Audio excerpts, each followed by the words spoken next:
him will have their head knocked out of shape. An old soldier's eyes blazed with fury. Damn it. I wanted to settle scores with this bastard before, but he avoided me. Now he's actually come knocking on my door again. If I don't beat him so badly his own father wouldn't recognize him this time. I'm not a soldier led by the squad leader. Don't be impulsive, another veteran quickly advised. Why shouldn't I act impulsively? He hurt Sergeant Sue so badly, and now he still dares to provoke us. If you ask me, we should drag this guy out and shoot him for half an hour. The veteran, who had just arrived, was exasperated. The matter isn't settled yet. What if this kid is here to apologize? Let's play it by ear. If he really dares to act arrogantly towards the squad leader, it's not too late for us to rush in and beat him up then. Who are you going to beat up? Just then, a cold voice suddenly rang out from behind, startling everyone. Everyone quickly saluted. Greetings, company commander. Greetings, political instructor. Zhang Jiantao glared at the group, while Wang Hai quickly made a shushing gesture. Keep your voice down. Yes, yes, yes. The group nodded quickly, looking like thieves. Zhang Jiantao snorted coldly. Who did you just say you were going to beat up? Lin Hui, an old soldier said indignantly. That kid ruined the squad leader's chances of getting promoted, and now he's trying to use connections to annoy people. Stop. Wang Hai raised his hand to interrupt him. Let me correct you on one point. They didn't get back through connections. Another veteran said irritably. If it's not about using connections, do you think it's about ability? We've all heard that after this kid joined the company, he was sent to raise pigs. It would be a miracle if that pig farmer had any real skills. Wang Hai smiled and said, Don't be so harsh. This time he really came back on his own merits, without relying on anyone. He did spend some time at the breeding base, and later he went to the border defense. They just won first place in the entire division's martial arts competition, which is why they made an exception and came here. First place in the martial arts competition? Him. Everyone looked on in disbelief. It's better to make them eat shit than to convince them that a coward can get first place in the whole division. Wang Hai smiled slightly. The news is true, and absolutely true. This kid is a celebrity on the border now. You'll see when you read the military newspaper later. Hearing this, they were finally convinced that Lin Hui had indeed won first place. But this doesn't make sense. A new recruit scratched his head and asked, how could he possibly get first place? If a pig farmer can get first place, is there really no one left in the border defense force? Zhang Jiantao glared at him. What nonsense are you talking about? People can get such good results by raising pigs, and you're not even as good as them. Aren't you ashamed? Everyone was speechless. This makes absolutely no sense. The new recruits present, in particular, felt as if they had seen a ghost. Back in the recruit training corps, Lin Hui was quite famous. But the final assessment was so disastrous, it was like having diarrhea. Everyone thought this kid was all bark and no bite, just a pretty face with no substance. Who would have thought he was so fierce? Wow, what's he coming back for this time? To return home in glory, or to reunite with his family? I bet he's just trying to annoy us, deliberately showing off in front of the class monitor. Zhang Jiantao snorted coldly. All right, stop talking nonsense. What happens to others is none of your business. Focus on your own grades. You haven't improved at all. What are you all still standing here for? Aren't you going to eat? Since you're not going to eat, then all of you go out and run 5 kilometers. Come back when you're hungry. A group of people quickly shook their heads. No, no, no. We'll go now, we'll go now. The group looked guilty and ran away. After everyone left, Zhang Jiantao and Wang Hai quickly went to the corner of the wall, squatted down where they had been, and began to eavesdrop. In the dormitory, the two sat facing each other for a long time without either of them speaking. Finally, Suda broke the silence. Long time no see, Lin Hui. I've always wanted to apologize to you. I was too strict with you in basic training. Lin Hui shook his head. Class monitor, I should be the one apologizing. Suda waved his hand and said, What are you talking about? I was the one who made the move. You were just acting in self-defense. Lin Hui became anxious. That's not how it is. We were definitely in the wrong first. Back in recruit training, I was willful and immature, always thinking about slacking off. Besides, that would always make me feel like you were trying to exploit us and get promoted based on our performance, so that's why I Suda gave an awkward, wry smile. You're right about that. I do want to use your achievements to get promoted. As long as I get promoted, I can stay on. But, he paused, then said helplessly, however, the more people want something, the more likely it is to backfire. Maybe that's just fate. Lin Hui felt a pang of heartache and regretted his past actions even more. Squad leader, I've actually been to quite a few places during this time, and I even ran into your old squad leader. He told me a lot about you. Suda sat up straight excitedly. You mean squad leader Wei? Lin Hui nodded. Yes, I served under him for a period of time. This period was also the most meaningful time since I joined the army. He taught me a lot, and thanks to him, I had the opportunity to come back here. Suda's excited voice trembled slightly. What did he say to you? Lin Hui smiled and said, he told me about your past. He said that when you were in basic training, many people didn't think highly of you and felt that you weren't cut out to be a soldier. But he felt that you were a good candidate and would definitely become a good soldier. So when you went to the elite unit, he was always proud of you. Suda's eyes suddenly reddened. He had never seen his old squad leader since he joined the company. I served in the army for 8 years and met many squad leaders. But Wei Yongnian's image remained etched in my mind. At that time, he had just joined the army, knew nothing, and kept making mistakes. If I switch to another class, I'll get beaten up every day. But Wei Yongnian was different from the other squad leaders. He never hit or scolded him, and he always encouraged and cared for him. If it weren't for him, I would never have been able to join the elite unit, nor would I have stayed in the army for so long. It won't be long before Suda leaves the army. I really hope to see my old squad leader one last time before I left, but there will never be another chance. Chapter 55 Squad Leader. I want to be a good soldier. Suda felt extremely ashamed. I have let down the old sergeant's expectations. I have failed to become a good soldier, let alone a good one. Lin Hui shook his head. In Squad Leader Wei's heart, you have always been a good soldier. The squad leader said that whether you stay or leave, he hopes that you can live a better life. Suda's eyes immediately welled up with tears. I never expected that after all these years, my old squad leader would still remember me. He rubbed his eyes and asked, what brings you here this time? Lin Hui smiled slightly. Squad leader, I want to get up from where I fell. You hit me back then, so I hit you back. But now, I hope to resolve this hatred and apologize to you. Also, I hope you can mentor me. I want to be a good soldier. Suda's body trembled. Tears finally streamed down my face. That grudge had actually ended long ago, but he had always harbored a knot in his heart. Lin Hui's willingness to come to him and apologize finally resolved his grudge. With tears in his eyes, he nodded vigorously. Okay, I promise you. Before I leave the army, I will do my best to teach you everything I know and train you to become a truly good soldier. Lin Hui felt a sudden pang of sadness at the thought of him leaving soon. My heart is filled with guilt. He even wanted to go back in time and slap himself a few times. In order to slack off and to go out and live a better life, you ruined a good squad leader and a good soldier. His eyes were misty. Squad leader, can we not leave? Suda was taken aback for a moment, then laughed and said, What? Do you think the army is my family's property or yours? You think I can just leave whenever I want and stay whenever I want? Lin Hui shook his head. Squad leader, that's not what I meant. Suda raised his hand to stop him. All right, I know you mean well, but when people make mistakes, they have to take responsibility, especially a soldier. Of course, it wasn't just because I made a mistake that I left. As you know, I only have a junior high school education. The military is expanding, so my elimination was inevitable. The camp remains, but the soldiers come and go. I've been here for so long. It's time for me to go back. Lin Hui quickly shook his head.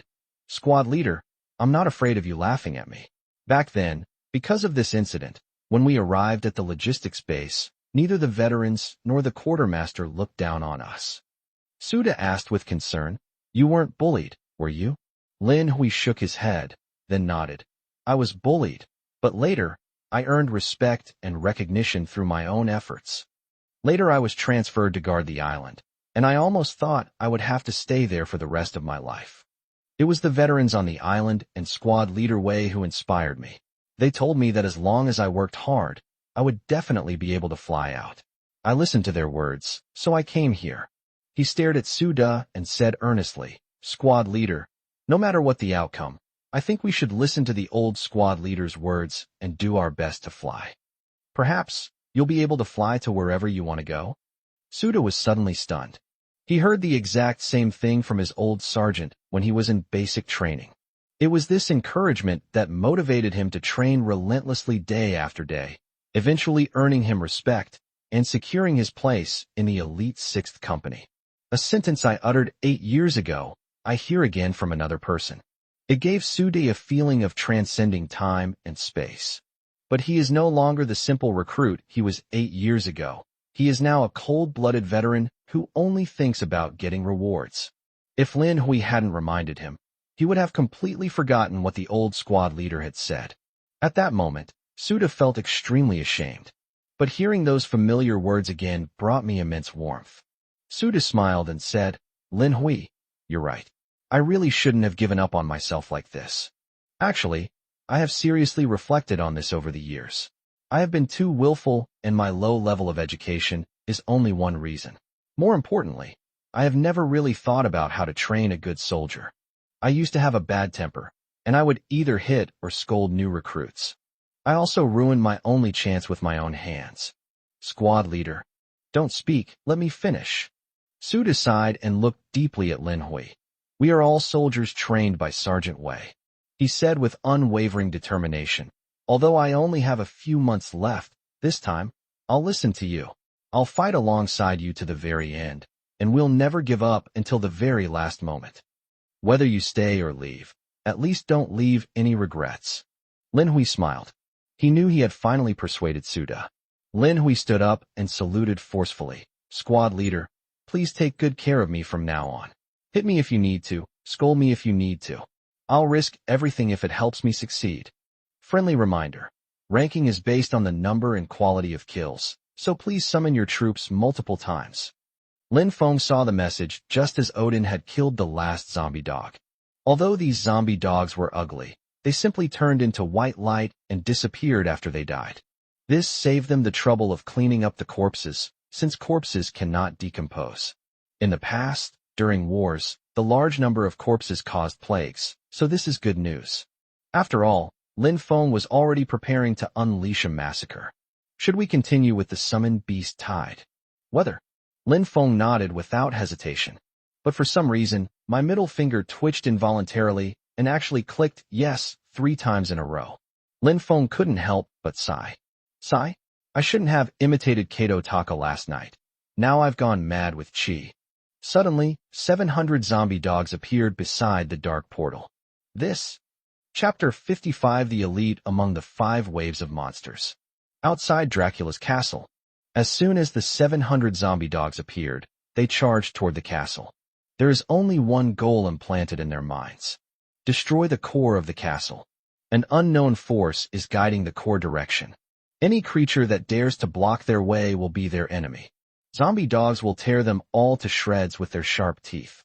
However, when their enemy is the behemoth, everything seemed to have changed. Neither biting nor clawing can break through its defenses. Even the surface fur cannot be shaken. However, the attacks of the behemoths were somewhat strange. It looks more like dancing. And with each movement of the dance, flashes of white light would appear under the feet. These white lights are the dazzling glimpses left behind when the zombie dogs died. Lin Feng and Albedo had already arrived on the ground. He did not choose to remain in the scissors hell. After all, only by being on the battlefield can one better understand how things are developing. Using only a light screen may result in some omissions. Albedo was already riding the nightmare horned beast. Her attributes were immediately greatly improved. High-ranking demon, Succubus Knight. Life level, one of the 10 great demons of hell. Level, LV19. Loyalty, 300%, fervent devotion to the master. Food, the master's love. Health points, 45,000, increases by 22,500 while airborne. Magic points, 9,800, adds an additional 4,900 points while in the air. Strength, 888, increases by 444 points while in the air. Agility, 444, increases by 222 while in the air. Stamina, 1140, increases by 570 points while in the air. Skill, absolute defense. Skill, guardian. Skill, beast summoning, nightmare two-horned beast. Feature, superb recovery. Absolute defense, increases own defense value by 10 times. Immobilization occurs after use. Duration, 60 minutes. Can be deactivated at any time. Guardian, select a companion to bind with, sharing all damage received by that companion for 24 hours, which can be cancelled at any time. Beast summoning, nightmare horned beast summons the succubus knight's mount, nightmare horned beast, a godlike creature capable of flying and combat. Super recovery, in combat, restores 5% of health per second. Out of combat, restores 10% of health per second. This is the succubus knight in her full form. Now, she and Lin Feng are connected by an invisible chain. It was the skill's protective effect that ensured Lin Feng would not suffer any harm unless she died. Before coming out, Lin Feng actually wanted to ride the nightmare twin horn with Albedo, but it ultimately ended in failure. Unless he goes to the kingdom of Tai to undergo gender reassignment surgery, and is then. Otherwise, the nightmare horned beast wouldn't let him ride it. Left with no other choice, Lin Feng had to use Dracula's Scarlet Cloak's flight skill. Although the flight skill will continuously consume mana. However, Lin Feng has as many as 30,000 magic points, so he can easily afford the consumption of 10 points per minute. As soon as the two appeared, Rem flew over. For some reason, her face was flushed, like a ripe apple. Master, everything has been arranged as you instructed. It seems that the beast tide is nothing special. Lin Feng habitually patted Rem's head. Don't let your guard down. The invincible shield is no longer in place. Pay close attention to the sky. Yes, master. After Rem finished speaking, she wanted to ride on her sister's nightmare twin-horned beast to save some energy. But the nightmare horned beast looked disgusted and even launched a saliva attack. Rem almost got sprayed all over her head and face. She could only hide behind Lin Feng, looking wronged. But when she looked at her sister, she gave her a meaningful look. Albedo received her sister's signal and nodded slightly. Then he said to Lin Feng, Master, this guy is too stubborn. He has a natural aversion to men and pure women. Little Rem probably can't ride. Maybe Master can help her too, since flapping her wings and staying in the air for a long time is very taxing. Well, defending against the beast tide is the priority right now. Let's talk about it another day. Rem, don't take off my pants. You've misunderstood again. Oh, Rem understands. As the three were talking, all the zombie dogs on the ground turned into white light and disappeared completely. They acted as if they had never existed. Lin Feng used his mental arithmetic skills acquired during his 9 years of compulsory education. They quickly identified the pattern of the beast tide's respawn. The first appearance of 50 zombie dogs. He pressed the summoning button 3 times in a row. In other words, each click will double the number of monsters summoned. If the last time it was 400, then the next summon should be 800.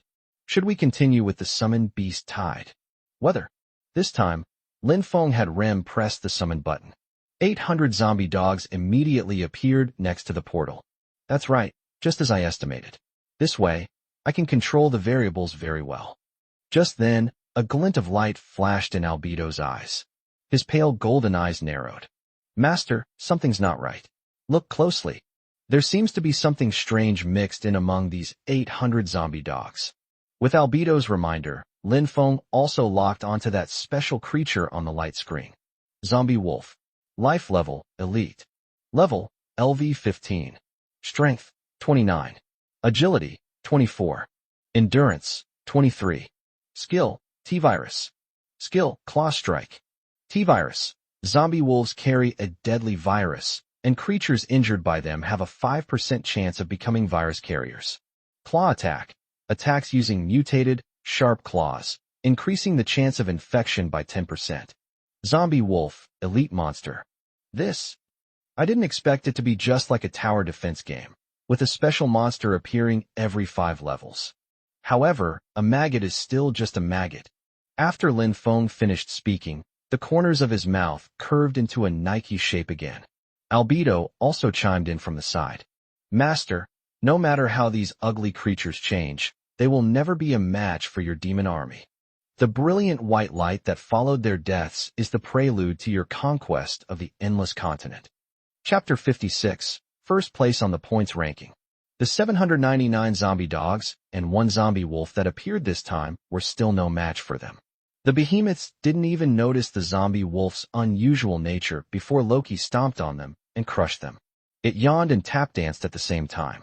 The nimble steps landed on the zombie dog, flashing streaks of white light. It was as spectacular as stage special effects. Father, have we been preparing for so long just to deal with these things? Thor then asked the question that no other fool behemoth would ever ask. Odin crushed 2 zombie dogs with 1 foot and replied, Son, this is just the beginning. Have you forgotten what Lady Rem told you this morning? The beast tides will become stronger with each wave over time, and there may be hundreds of phoenixes appearing at once in the future. Dad, you're trying to lie to me again. Phoenix is perfect for barbecue with drinks. Ha ha ha ha. Hee hee. A group of behemoths faced such a weak opponent. I really couldn't muster much interest. 2 minutes later, Frigga's large foot crushed the last zombie dog into a white flash. The behemoths all looked up at their lord in the sky. Lin Feng was grinning at that moment. The screen in front of him had just refreshed a large amount of data. Killed a level 10 common zombie dog, gained 15 experience points. Slayed a level 15 elite zombie wolf, gaining 28 experience points. Killed a level 10 common zombie dog, gained 15 experience points. Haha, this is really a great place to level up. As soon as he finished speaking, Lin Feng couldn't help but press the refresh button with his middle finger.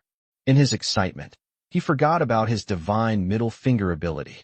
Summoning successful. Summoning successful. Summoning successful. Accompanied by a series of system notifications, a total of 11,200 zombie dogs and zombie wolves appeared near the portal. A huge number of people gathered in a small area. If someone with trypophobia were to see this, it would be devastating. However, for Lin Feng, these were all valuable experience points. Although this time there were hundreds more elite zombie wolves. But in Behemoth's eyes, they were all the same. However, there are only 19 behemoths. Even if you kick 2 at once, it's not easy to kill them all. Moreover, these creatures' primary target is the core of the castle. Before long, many of them broke through the behemoth's defenses. They rushed toward the funnel-shaped stone bridge over the moat. Because the number is still quite large, the stone bridge, only 20 meters wide, was simply not wide enough for them all to pass through. A large number of zombie dogs were pushed off the bridge. If it's an ordinary moat, it poses no danger whatsoever to zombies, creatures that don't need to breathe. Maybe if they fall too many times, they can get back to the surface with the help of their companions. But the moat of Castlevania can eat people. The strength of the pliers and scissors has exceeded 130 points. Not only are they enormous in number, but they are also incredibly hard. The zombie dogs that fell into the moat all turned into white light and disappeared. Only a few lucky ones remained on the stone bridge. However, when they are within 20 meters of Sadako and Kayako, a colossal object descended from the sky. The visitor was none other than Odin. The Lord is watching from above, and he doesn't want this incident to happen to the behemoth. At the very least, we shouldn't miss these weaklings. So Odin leaped up and stood in the middle of the stone bridge. Lin Feng was stunned. He never expected that the behemoth's massive 30-meter-tall body could jump so high and so far. It completely overturned his understanding. If a giant dragon really dared to provoke these kings of land warfare at low altitude, it'll probably be filmed. As soon as Odin landed, he used his arms to push the charging zombie dogs into the moat. Dense white light flashed continuously from under the stone bridge. Lin Feng rolled his eyes at the sight. This is insane. As a lord, I have gained a lot of experience, but the killers are iron pincers and scissors. These things won't upgrade. Lin Feng quickly sent Rem down to deliver a message. This stopped Odin from wasting his time. Therefore, Odin had to change his approach. It used its fan-like palms to bombard the front. Zombie dogs are like the cream filling in an Oreo cookie. Although they are both white, they are much more dazzling. There were too many enemies this time, and it took 20 minutes. After all, even if there are 10,000 pigs, it would take a lot of time to kill them all. At this point, Half an hour had passed since the first wave of beasts began. The rankings have finally appeared on the points leaderboard. But all the lords focused on only one thing. Who is number one? Only the first place winner receives the special reward. Lord Points Leaderboard. First place, Lin Feng, 13,050 points. Second place, Athena, for 1,550 points. Third place, Crocdale, 3,150 points.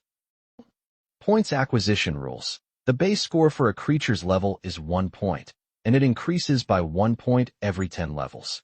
Basic life levels. Elite level increases by 1 point, Commander level by 10 points, Demigod level by 100 points, God Demon level by 1,000 points. Levels exceeding God Demon will not appear, so please rest assured. As soon as the points leaderboard was released, those members of the Lying Corpse clan who had already dealt with 50 zombie dogs and did not intend to continue summoning them immediately started arguing in the multi-race chat channel. Holy crap, Lin Feng is unbelievable. He's got twice the points of the second-place player. That's right, that's outrageous. Don't forget, he rented over 4,000 commander-level vampires. Otherwise, the score would probably be over 100,000. I suspect again that he is the illegitimate son of a powerful being from all realms, and is here to experience life, but I have no proof.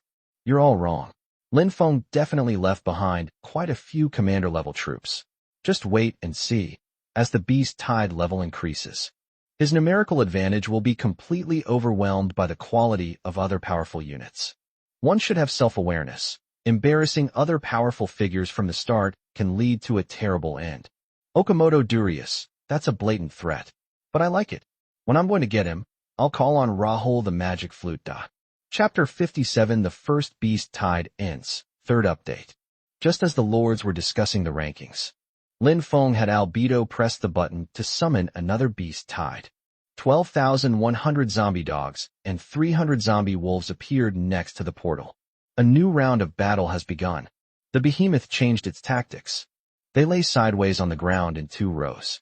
Transform your body into a rolling pin and launch a steamroller-like attack on the zombie dogs and wolves. The results were remarkable, with very few fish escaping the net. Even if they exist, they would only be prey for the 4 Cerberus dogs that wish you wealth and prosperity. However, these creatures have no flesh and blood to eat after they die. Wang Kai, filled with rage, let out a tremendous roar. Meow meow meow meow meow. The other 3 also roared, and the roars were terrifying. This caused the zombie wolf pack to retreat briefly. They only resumed their attack towards the castle after the roaring stopped. That is the power of fear. It's like a turd's castle. 50 zombie dogs were terrified by the green dragon's head. He turned around and plunged straight into the portal. As a result, shit didn't gain any experience. The 12,400 zombie wolves and zombie dogs in this 9th wave of attack were wiped out in just 10 minutes. The Behemoth brand rolling pin is extremely useful. Albedo then clicked the summoning button for the beast tide once more. 24,800 zombie dogs appeared near the portal. This is the 10th summon. This time, a giant canine creature, 2 meters tall, stood out from the crowd. As soon as it appeared, it roared to the sky. Although its voice is not as pure as Cerberus's, but it carries with it a bloodthirsty impulse. Awoo, awoo, awoo awoo. Zombie Husky. Life rank, Commander. Level, LV20. Strength, 58. Agility, 53. Endurance, 51. Skill, T-Virus. Skill, Claw Strike. Skill, Wolf Howl. T-Virus. Zombie dogs carry a deadly virus, and creatures injured by them have a 5% chance of becoming virus carriers. Claw Attack. Attacks using mutated, sharp claws, increasing the chance of infection by 10%. Wolf Howl. Call out to the sky with your heart's cry. Those who join in the call will gain a 15% attack power increase. The howl of the zombie husky immediately attracted its zombie dogs and zombie wolves. However, amidst the woof sound, there were a few ba-ba-ba sounds. Lin Feng looked toward the stone bridge. Congratulations on getting rich. Their 12 heads were also roaring to the sky. With each roar, their bodies seemed to swell up. Lin Feng quickly checked the attributes. Fortunately, The commander-level zombie husky's skill only provides indiscriminate amplification and does not alter the mind of the victim. He finally breathed a sigh of relief. Although the 4 guys who wished him good fortune were a bit dim-witted, they had at least followed him for 5 days. If he betrays us and gets turned into dog meat hot pot, tears will definitely stream down his face. The 10th summoned army of zombie dogs numbered 20,000. It also increases attack power by 15%. However, for a behemoth with at least 300 in each of its 3-dimensional attributes. However, they evolved from worker ants to soldier ants. All you need to do is roll around on the ground repeatedly, and all the enemies will turn into white light and disappear. Even if you are occasionally bitten, you don't need to worry about being infected with the T-virus. Because the attack was so weak, it couldn't even break through the defense. Even the 2-meter-tall zombie husky didn't last more than a few seconds. The light screen in front of Lin Feng spun rapidly. Slaying a level 10 common zombie dog grants 14 experience points. Slayed a level 15 elite zombie wolf, gaining 29 experience points. Defeat the level 20 leader zombie husky and gain 180 experience points. Faint wisps of air flew out from the bursts of white light. It entered Lin Feng's body. As experience increases, the glimmer of advancement flashes by. Lin Feng leveled up to level 22, but compared to the attribute bonuses from upgrading the castle, it was still not as good as eating a piece of dragon meat. 15 minutes later, all the zombies were eliminated. Lin Feng had no intention of continuing the summoning, because the first wave of beasts will end in 5 minutes. The behemoth, which had been rolling on the ground for half a day and was covered in dust, still needed to rest for a while. Meanwhile, Su Datu and Emilia also managed to take down the 7th wave of monsters. Su Data's 12 force slimes didn't even have a chance to make a move. They simply blocked the castle entrance with their bodies. The slime house now possesses special abilities after reaching level 10. It has turned into a huge, transparent blob of Ollie Gay. Force slimes only need to block the only entrance to ensure the castle's safety. To break in, you must step over their corpses. The slime mass that envelopes the castle possesses exceptional physical resistance. Attacks with less than 400 strength cannot break through the defense at all. The situation is similar for Emilia. The 3 behemoths were like the Grim Reaper's scythe, constantly reaping experience. The 2 of them seemed to have activated invincibility mode in a game, with an attack power of 9,999. Facing the beast tide, it was as if they had a cheat code. Other lords capable of handling 7 waves of monsters all possess god-level or demon-level troops. As for lords with regular troops, they would need to personally engage in battle to deal with 50 zombie dogs. Although both have a normal life level, the lord has the bonus from the castle, making him much stronger than his subordinate troops. Only those who spend a lot of money to rent Lin Feng's vampire retinue can have an easier time, and some even dare to launch another attack. The first round of the beast tide was relatively easy. Almost everyone passed, except for a very few lords who were completely defeated. After 60 minutes, the system information will be displayed. Congratulations, lords, on successfully repelling the first wave of beasts. Because someone refreshed the page 10 times, everyone is rewarded with 10 minutes of rest time. These 10 minutes will not be counted in the next beast tide round. The second wave of beasts will begin in 10 minutes. Countdown begins, 9 minutes and 59 seconds. At this moment, the leaderboard was also refreshed. Lord Points Leaderboard. First place, Lin Feng, 55,120 points. Second place, Athena, 21,550 points. Third place, Crocdale, 17,150 points. Fourth place, Su Datu, 14,300 points. Fifth place, Emilia, 14,300 points. When the other lords saw this ranking, everyone was in an uproar. Chapter 58 The Skeleton Archmage. The top 100 on the Lord Points leaderboard are all top-tier players using divine and demonic units. However, 2 outliers have emerged now. Not only did it appear, it also appeared in the top 5. This unsettled all the lords. There are 9 minutes left until the next wave of beasts. The chat channel for all races also started to get lively. I initially thought my memory was declining after being diagnosed with Alzheimer's. I never imagined it was this couple. How did they manage to do it? Other lords also wanted to know how they did it. What's even more surprising is that the two of them have the same score. It's important to know that after the 5th spawn of zombie dogs, the number of elites will change randomly. Based on the points, they should have refreshed the page 7 times. And since they are ranked the highest, it means that they have spawned more elite zombie dogs than others. As everyone knows, Su Datu is a demigod unit, the Force Slime. Emilia is even worse. Her unit is merely a commander-level dwarf alchemist. Even if Lin Feng gave them commander-level dependence, he couldn't do that. Among all the lords of Blue Star, not only was this person puzzled, but everyone else was also completely baffled. Mu Qingqing used her telekinesis to send several large trees into the teleportation portal. They expressed their dissatisfaction through concrete actions. She worked so hard that she didn't even have time to shower, yet she still didn't make it into the top 100 of the rankings. Those two sycophants of Lin Feng actually made it into the top 5 of the rankings. Could it be that the three of them are in the same place and can help each other? This thought instantly popped into Mu Qingqing's mind. Many others share her thoughts. But Long Outyin knew that Su Datu was alone in the mine. However, he also wondered how this unscrupulous businessman managed to rank in the top 5. I realized I hadn't explored the area for several days, and it might be because of the castle. After all, the Lord's castle will have special abilities when it is upgraded to level 10.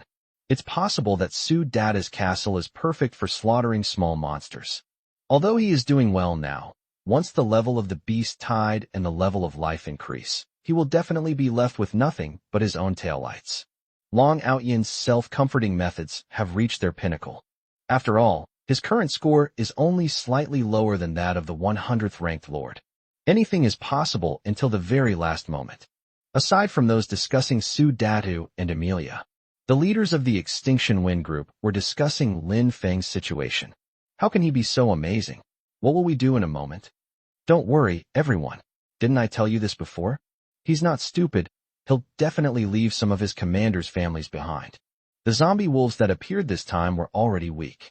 Commander-level units and God-level units are roughly equally effective against each other. He had a numerical advantage in his subordinates, so he naturally ranked higher. The beast tide is still a long way off. The later it goes, the less advantageous he will be, so there's no need to worry. He absolutely cannot have any secret weapon, I swear. It doesn't matter whether he's alive or dead, he's definitely going to die anyway, I said. Natasha is awesome. Just like the 10-minute break between classes. In a daze, the agonizing moment has arrived again. Ring ring. Break time is over. The second wave of the beast tide's attack has begun.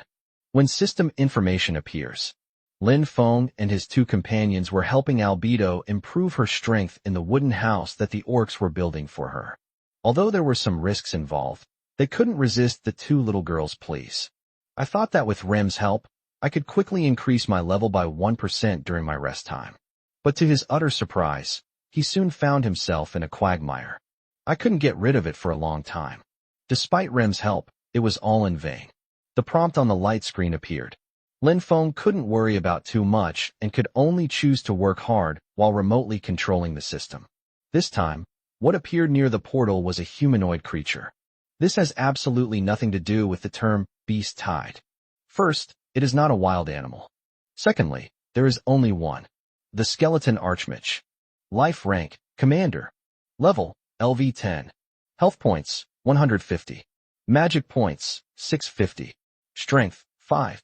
Agility, 45. Endurance, 55. Skill, mass skeleton summoning. Skill, fireball. Characteristic, undead body. Mass skeleton summoning. Consumes mana to summon a proportional number of skeletal skeletons to assist in battle. Fireball. Consumes mana to unleash a fireball with the power equivalent to a full power attack of 40 strength. The body of the dead, because of excessive milk intake during their lifetime, their bones calcified, giving them a strong defense.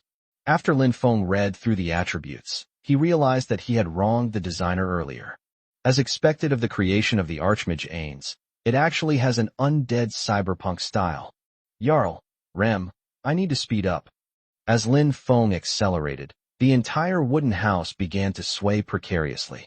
The skeleton archmage appeared briefly, then immediately began casting spells. A black light flashed from its hand. 50 skeletons appeared out of thin air. A skeleton. Life level, normal. Level, LV10. Health points, 150. Magic points, 30. Strength, 16. Agility, 10. Endurance, 18. The skeleton archmage did not rush to attack. It began to summon incessantly. In a short time, the number of skeletons had reached 300. At this point, the skeleton archmage stopped due to exhaustion of his magic power.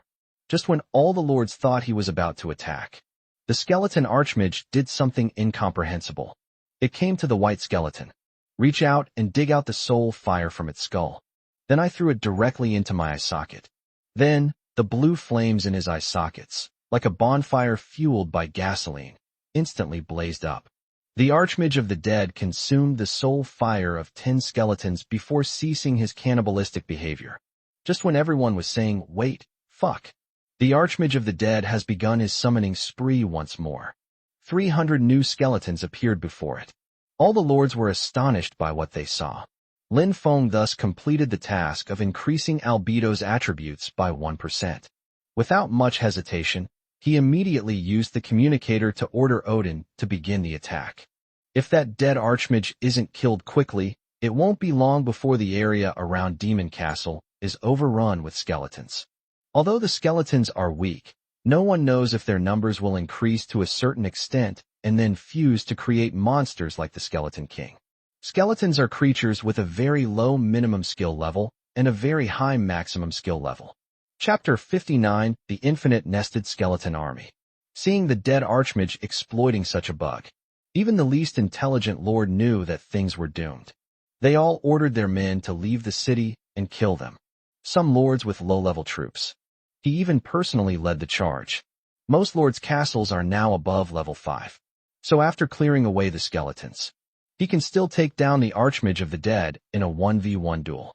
However, some lords still chose to give up. These people are all of ordinary life form level, and their rank is low. It's impossible to break through the skeleton Archmage's defenses. Even the lord himself was weak and insignificant because his castle was of such a low level. Among them, the most open-minded was the beauty named Harry Potts. After arriving in the Endless Continent, she began to lie in a corpse. Even the troop types were not summoned. But for some reason, she didn't starve to death. Now, she continues to wait to die. If even one skeleton gets close, the core of the castle is doomed. But fate often doesn't play by the rules. A tiger with wings on its back and horns on its head came to Harry and Potts' castle. The skeleton Archmage's exploit of a bug enraged the beast. Before long, in addition to the skeleton Archmage, all 50 zombie dogs that were wandering aimlessly in the maze-like castle also perished. But when the tiger saw Harry and Boat, it did not attack. Instead, it used its big head to arch her 2 small hills. There was even a lot of drool coming from the corners of his mouth. Unlike the lucky ones like Harry and Potts, the other lords were truly waiting to die. They became the main force in the Wanzu chat channel. Damn it, he'll be a hero again in 18 years. What's there to be afraid of? Brother's right. If I'm reborn as a woman, I'll definitely make you feel good. Sigh? It's a pity that with my billions, I can't even buy a commander mercenary. I'm so unwilling to accept this.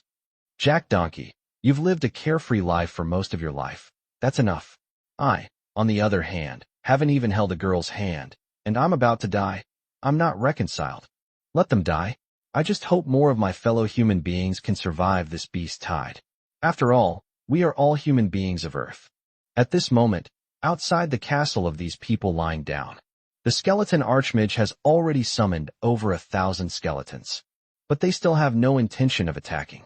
In Castlevania, Odin stomped on the skull of the Archmage skeleton. After the blue soul fire dissipated, the skeleton turned into a fleeting flash of white light. Lin Feng had already put on the dragon scale armor, but his brows were tightly furrowed. Because there was only one message displayed on the screen. Defeat the level 10 leader, the skeleton Archmage, and gain 1,800 experience points. Besides, killing the skeletons didn't grant any experience points. despite the fact that this skeleton archmage has a high level of experience. Suddenly, a thunderclap resounded in Lin Feng's mind. Instead of asking Rem for help, he pointed his middle finger at the light screen. Should we continue with the summoning beast tide? Whether to. Summoning successful. Summoning successful. Summoning successful. Summoning successful. Lin Feng's hand speed was extremely fast, and he delivered a 4-hit combo. 16 skeleton archmages immediately appeared around the portal. Among these skeletons, there is a special skeleton that is nearly 2 meters tall and wears a black robe. Skeleton Mage. Life level, Demigod. Level, LV 15. Health points, 300.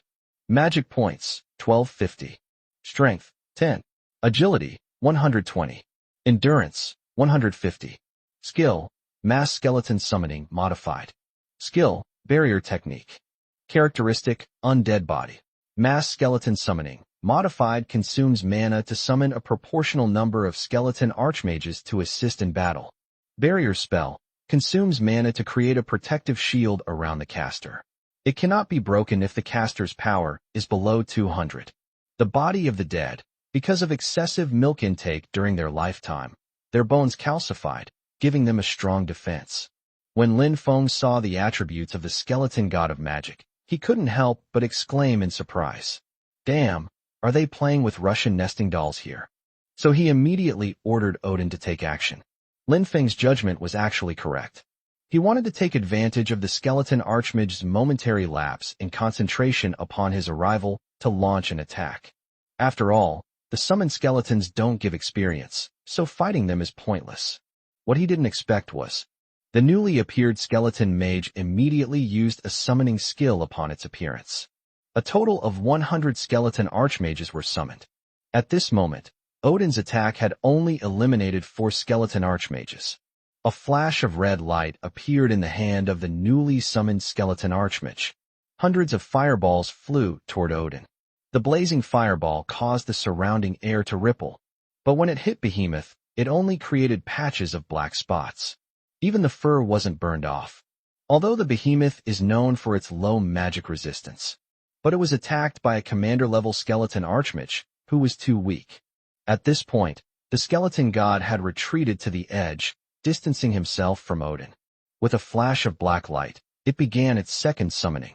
Another 100 skeleton archmages. The archmage summoned 1,000 skeletons with a flash of black light in his right hand. An endless army of skeletons instantly overwhelmed Odin. Upon seeing this, Lin Feng immediately issued the instructions via communicator. Frigga, go and kill that skeleton in clothes. The other behemoths will assist Odin in clearing out the smaller fry. Remember, no berserk behavior. It's not time yet. Frigg was already impatient. Her husband was being attacked by a bunch of ants. The Behemoth Legion moved out like bulldozers, leaving a trail of white light wherever they went. The title of Invincible on Land is not undeserved. At this moment, Frigga charged towards the skeleton god. All attempts to stop it are futile. Even if the skeleton god of magic uses the protective shield to its fullest extent, it only lasted an extra 0.01 seconds. When Frigga raised his giant hand again, a system notification appeared on the screen. Defeat the level 15 demigod skeleton mage and gain 18,888 experience points. 10 minutes later, all the skeletons turned into white light and disappeared. Despite killing so many skeletons, only 30 experience points were gained. Fortunately, there were many tips and experiences to share. Now, Lin Feng dares not use his divine middle finger casually. If things get out of control, the entire Dracula's castle might be surrounded by an army of skeletons. At their rate of nesting, it wouldn't be impossible for them to fill the entire planet. Though small, it is also very powerful. What a contradictory creature. Thinking about this, Lin Feng had some different opinions about Ains, the Archmage of the Dead, who was a powerful figure in the heavens. Su Datu and Emilia had already received a warning from Lin Feng. Their behemoths were already prepared before the skeleton god of magic appeared. Before it could cast a summoning spell, it was slapped into white light. However, other lords were not so lucky. Many lords acted recklessly because they had demigod-level troops. They all suffered huge losses. Some reckless individuals, eager to gain experience, even ended up buried in a sea of skeletons. The second wave of beast tides hasn't ended yet, but millions of people on the Blue Star Lord's side have already been killed. It was cruel, but there was nothing that could be done about it. Chapter 60, I Come from Earth. Some lords died before the core of their castle was destroyed. Some, however, were destroyed by an unknown force because their cores shattered. These were lords who died because of the beast tide. It leaves no material for others to pick up, and there is not even a trace of its existence. As for the skeleton army that killed them, it also disappeared along with the portal after the core was destroyed. Lin Feng has changed his tactics again. They took the tactic of adapting to changing circumstances to its extreme. The behemoth used the wood in the warehouse to build a 200-square-meter wall near the portal. Then the 19 behemoths formed a circle. As soon as the skeleton mage spawns, it will immediately suffer a devastating blow. Soil of life. Could this sleeping woman before them be the soil of life they've been searching for? My God! Ying Yao covered her mouth, her face full of shock. Zhou Ling and Wen Sa were also stunned. Jiang Ye's heart was pounding wildly. Ding! Legendary special life form detected. The sleeping flower goddess Flora. Status: soul damaged, energy depleted, trapped in a self-protective slumber. Analysis report: this life form can be interacted with via predatory consumption or contractual awakening. Not. Plundering Devour grants 1 life godhood fragment and 1 epic material. Heart of the flower goddess, but will cause the life force of the sea area to be completely depleted, permanently turning it into a deathly wasteland. Contractual awakening? Conditions not met. Jiang Ye's gaze was fixed on the question marks following contractual awakening. Plunder? Killing her now would mean destroying the island. How am I supposed to escape? Not to mention, Jiang Yi looked at the flawless sleeping face on the flower stamen, and something in his heart was touched. It would be such a waste to kill such a beautiful goddess. Wait. Cough cough. Wake her up and take her home. Wouldn't it be nice if she grew vegetables for you every day? Just as Jiang Yi was getting into a mental state, that ethereal female voice rang in their minds again. But this time the voice was no longer cold. Instead, it carried a hint of weariness and helplessness. Outsiders, you have seen it. I am this island, and also its prisoner. My soul was damaged in the ancient ocean wars, and can only slumber here to maintain my life. The land of life you are looking for is formed from the energy of my body. If you forcibly take it away, I will completely dissipate. He paused, seemingly observing Jiang Yi and the others' reactions. But I sensed a very domineering and primal life force in you. Perhaps you can help me. Jiang Ye's heart skipped a beat. How can I help you? Wake me up. The flower goddess's voice carried a hint of longing. My soul needs a powerful, aggressive, masculine life force to break through its dormant shackles. And your power is exactly what I need. In return, after I awaken, I myself, in this illusory dream garden, will serve you as our master. My power can bring all things to life. I can cultivate legendary crops for you that contain the power of laws. All I need is for you to infuse your primal life force into my core. The words fell. At the center of the flower's stamen, on the chest of the sleeping flower goddess, a rhombus-shaped core radiating emerald green light slowly emerges. At the same time, 2 notification sounds rang out in Jiang Ye's mind. One was a world notification, and the other was a system notification. Ding! Detected a dual cultivation request from the sleeping flower goddess. Dear Captain, the conditions for the flower goddess's contractual awakening have been revealed. Ding! Please use the many children, many blessings system to merge your life essence with the target, help them repair their damaged soul, and successfully conceive. A master-servant contract will then be signed. Warning, the target is a legendary life form. The interaction will consume a significant amount of resources from the host. Please choose carefully. Do you accept? Jiang Yi. He looked at the stunningly beautiful flower goddess sleeping on the flower's stamen, then at the system's notification, and felt completely numb. Goodness. I was like, holy crap. So this is what infusing the essence of life means. This isn't asking for help. This is clearly lusting after her own body. Chapter 54 Sleeping Flower Goddess. Jiang Yi stared at the message on the panel, completely stunned. He slowly raised his head, his gaze returning to the flower stamen, to the exquisitely beautiful deity who was quietly sleeping. That face was so perfect that there wasn't a single flaw. Her snow-white body was perfectly concealed by a long dress woven from vines and flowers, exuding a primal and pure natural allure. I was like, holy crap. I thought I was here to dig up soil of life for infrastructure, but instead of finding soil, I found a dormant goddess of temptation. Moreover, the task involved infusing himself with the essence of life. But Jiang Yi touched his chin, his eyes gradually becoming more alert. Are you lusting after my body? No, that's not right. That's too narrow-minded. Who is Jiang Yi?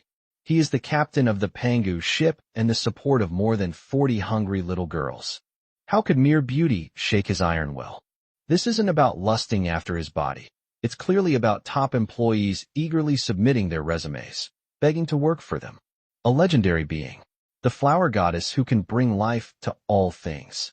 If this were to be abducted, cough cough, if it were to successfully join the crew and be brought back to the ship, wouldn't the intermediate ecological park take off on the spot? Then, we'll have legendary potatoes and epic tomatoes, and we can eat them to our heart's content every day. What is sustainable development? This is what sustainable development truly means. Squad leader, are you alright? Watching Jiang Ye's reactions shift from shock to contemplation to a strange, hee-hee smile, Ying Yao couldn't help but poke him with her finger. Why do you look so smug? Cough cough. Jiang Yi snapped back to reality, cleared his throat, and regained his usual composure. He looked up, his gaze seemingly able to pierce through the void and meet the will of the flower goddess in the darkness. I understand your suggestion. His voice was calm, yet carried an undeniable decisiveness. But I'm not helping you out of charity. From the moment you awoke, as you said before, the lock, yourself, and this island all belong to me. In her mind, Flora's ethereal voice, tinged with urgency, rang out once more. If you can awaken me, everything I have will be devoted to you. Done. Jiang Yi snapped his fingers in his mind. Class monitor, what are you whispering about? Zhou Ling scratched her head, looking puzzled. Are you outsmarting thin air? Wen Sa frowned, scanning her surroundings warily. Besides us, is there anyone else here? Only Ying Yao seemed to have a vague idea of what was going on. She looked at the sleeping flower goddess in the center of Crystal Lake, then at Jiang Yi, her face slightly flushed, her eyes filled with suspicion and a hint of wariness. Nothing. Jiang Yi waved his hand, his expression unchanged and his heart pounding, and began to spout nonsense with a straight face. Just now, the spirit of the island appeared to me in a dream, and we had a profound conversation. She said she had an energy imbalance and needed me to use my unique, overlord body energy to give her an energy therapy. Physical therapy? Zhou Ling's eyes lit up. The massage kind? I'm good at this. I'm strong. I guarantee I'll give her a good massage. Jiang Ye's lips twitched violently. You want me to come? You probably just want to slap her so hard her soul will be shattered. It's different, Jiang Yi explained earnestly. My energy is extremely yang and strong, which can neutralize the yin and cold energy in her body. This is the right medicine for the disease. This explanation is simple and easy to understand. Although the girls were still somewhat skeptical, seeing Jiang Ye's serious expression that said, I'm a professional, they didn't dare to ask any more questions. Then, what do we do? Wen Sa asked. You will protect me. Jiang Ye's expression turned serious. The physical therapy process is very mentally taxing and cannot be disturbed. You all stay around and be alert for any unexpected events. Clear. The three immediately obeyed the order and quickly dispersed, forming a triangle to protect the central crystal lake, assuming their strongest fighting stance. Jiang Yi took a deep breath, no longer hesitated, and walked step by step toward the crystal lake. As if the lake were alive, it automatically parted at his feet to create a crystal-clear path, the surface of which was as smooth as a mirror, reflecting his resolute figure.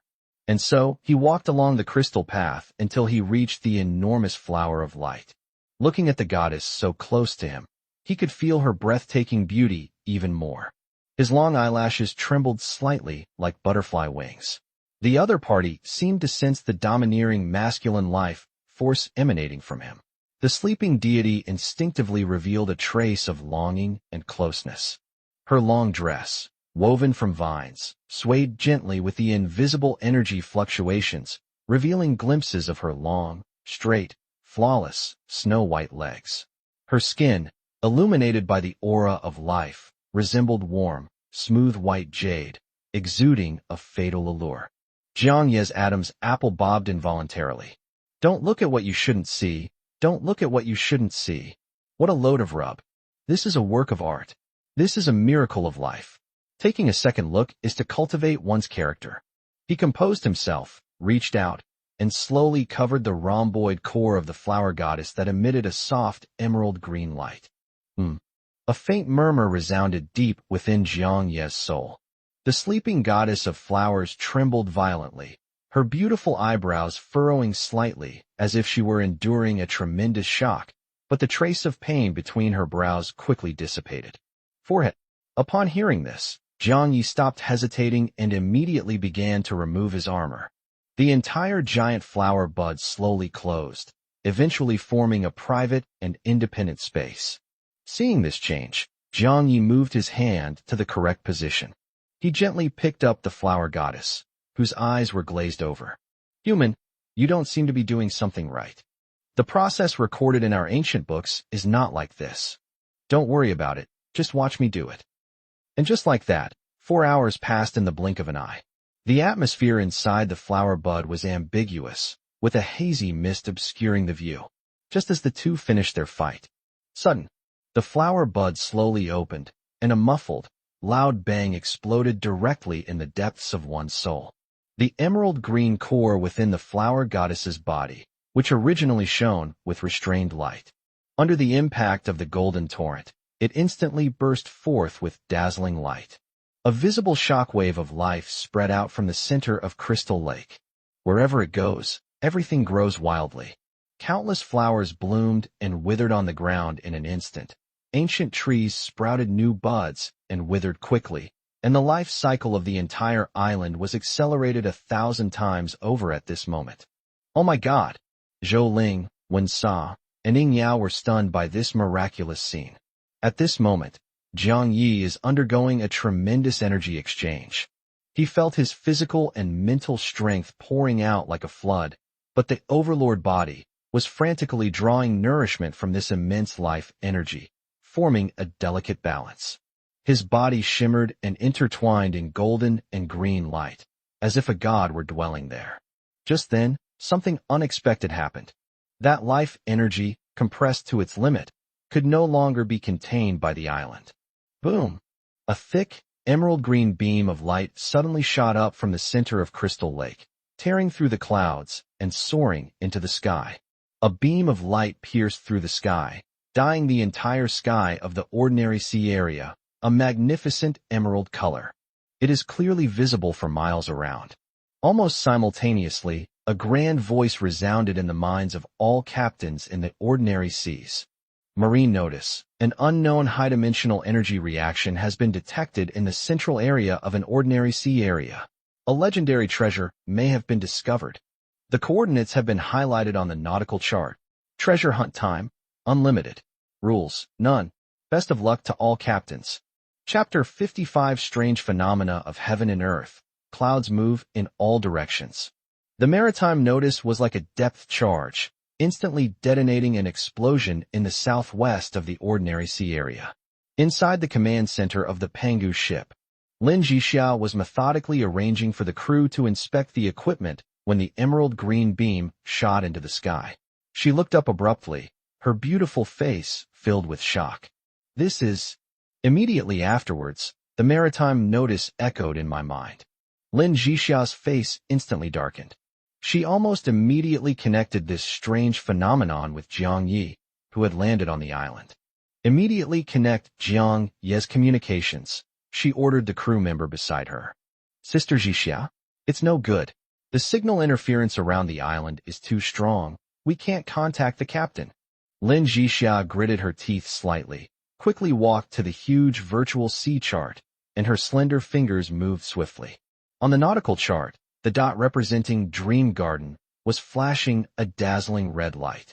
On all sides of the nautical chart, white dots representing other ships, after a brief pause, turned their bows in unison, like sharks smelling blood, and sped toward the beam of light. Among them were several allied fleets consisting of 7 or 8 ships, which were particularly conspicuous. All personnel, Level 1 combat readiness. Lin Jixia's voice instantly turned cold and decisive. All artillery pieces released from safety restrictions, arrow towers fully charged. Su Tao, go to the lookout tower and report on the movements of all approaching ships. Xiang Wanqing, prepare all medical supplies. Everyone, change into your gear and take your combat positions. She paused, a cold, killing intent flashing in her beautiful eyes. Prepare to enter combat mode. At this moment, this usually gentle and intellectual homeroom teacher displayed the innate leadership qualities bestowed upon her by the SS-level talent, strategic planning. The entire Pangu was like a steel behemoth awakening from its slumber, instantly revealing its ferocious fangs. Meanwhile, the world channel has completely crashed. Holy crap, it's green. The whole sky is green. What's going on? Legendary treasure. Absolutely a legendary treasure. The last time there was this kind of commotion was when several big shots in the Kanglan Sea were vying for an epic level island. Damn it, what are we waiting for? Step on the gas. Charge. If we grab it, we win. Coordinates. Center of Ordinary Sea Area. Only 50 nautical miles away. Iron Fist Alliance entire force. Full speed ahead. Let's pull this off. Heh. The mantis stalks the cicada, unaware of the oriole behind. A bunch of fools. Once you've fought yourselves to the bitter end, that's when my ghost will snatch the spoils. You snagged a bargain and then brag about it? You're quite something. Greed is the best fuel.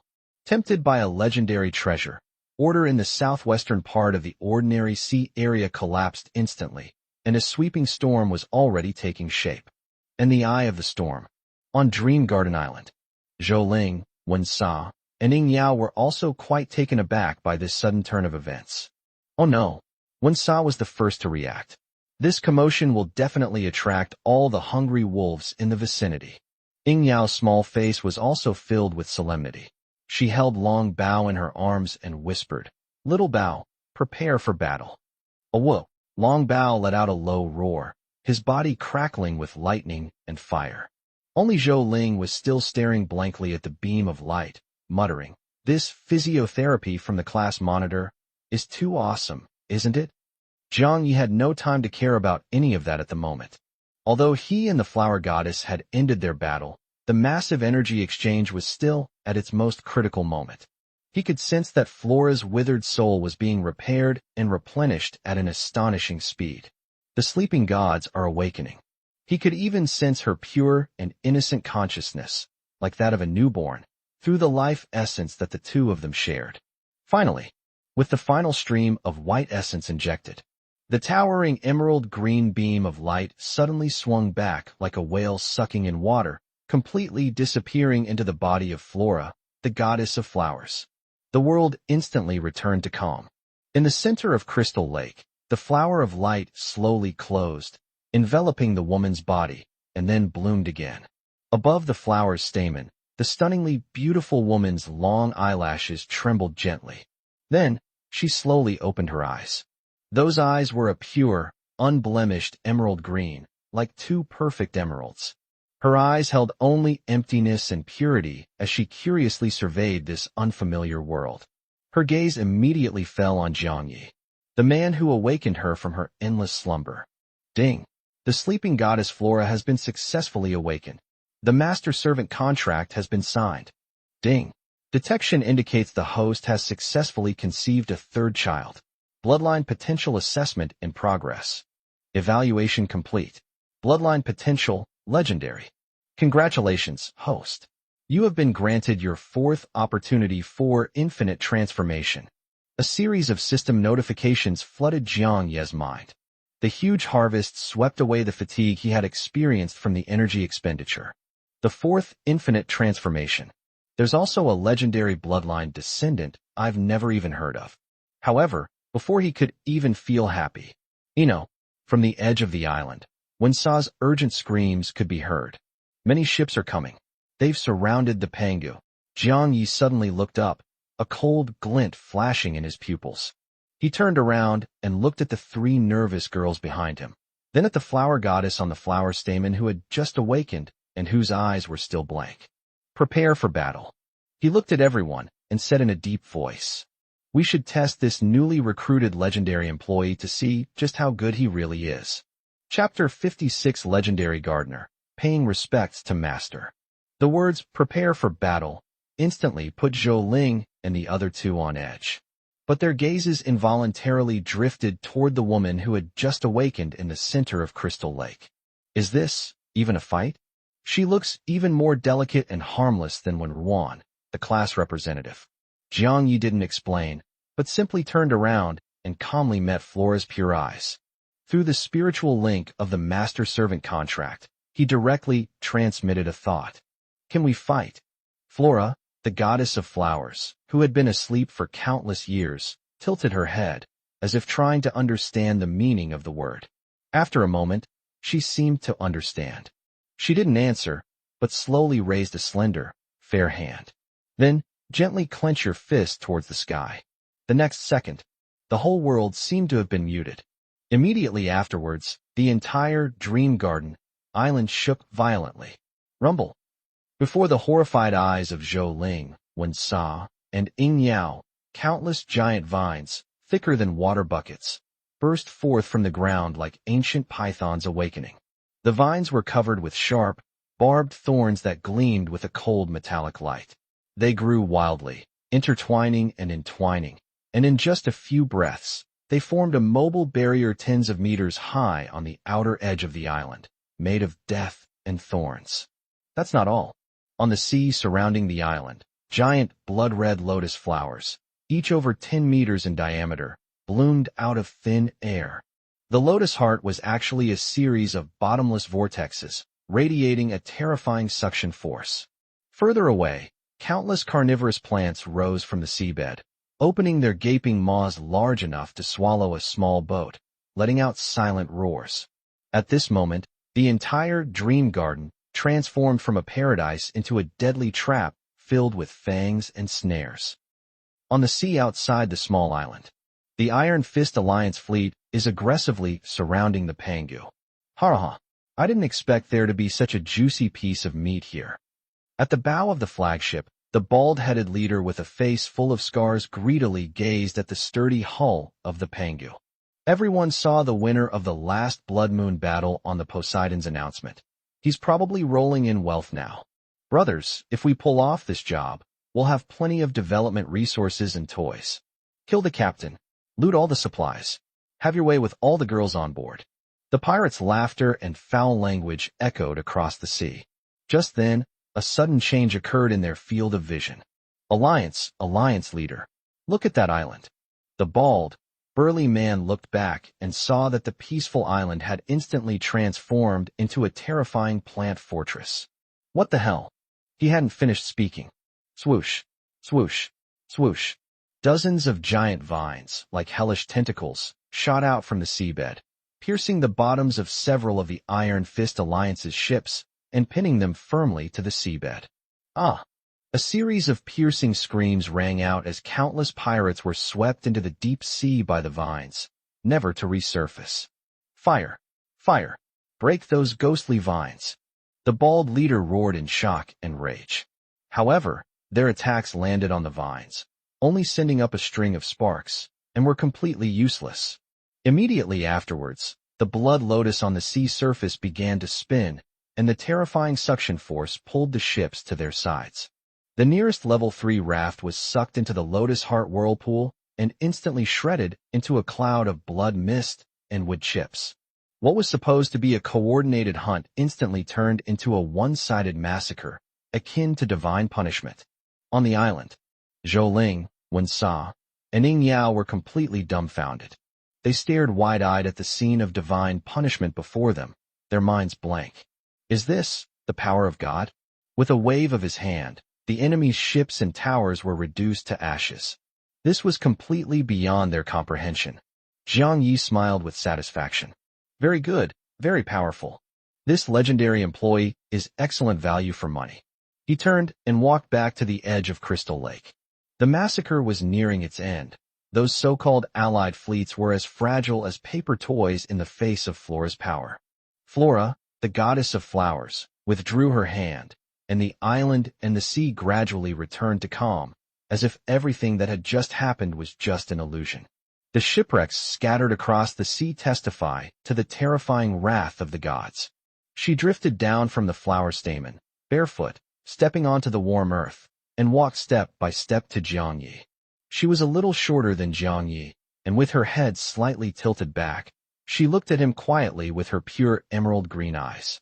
Then she bowed slightly, performing an ancient and elegant gesture, and spoke softly in a clear, melodious tone, devoid of any emotion.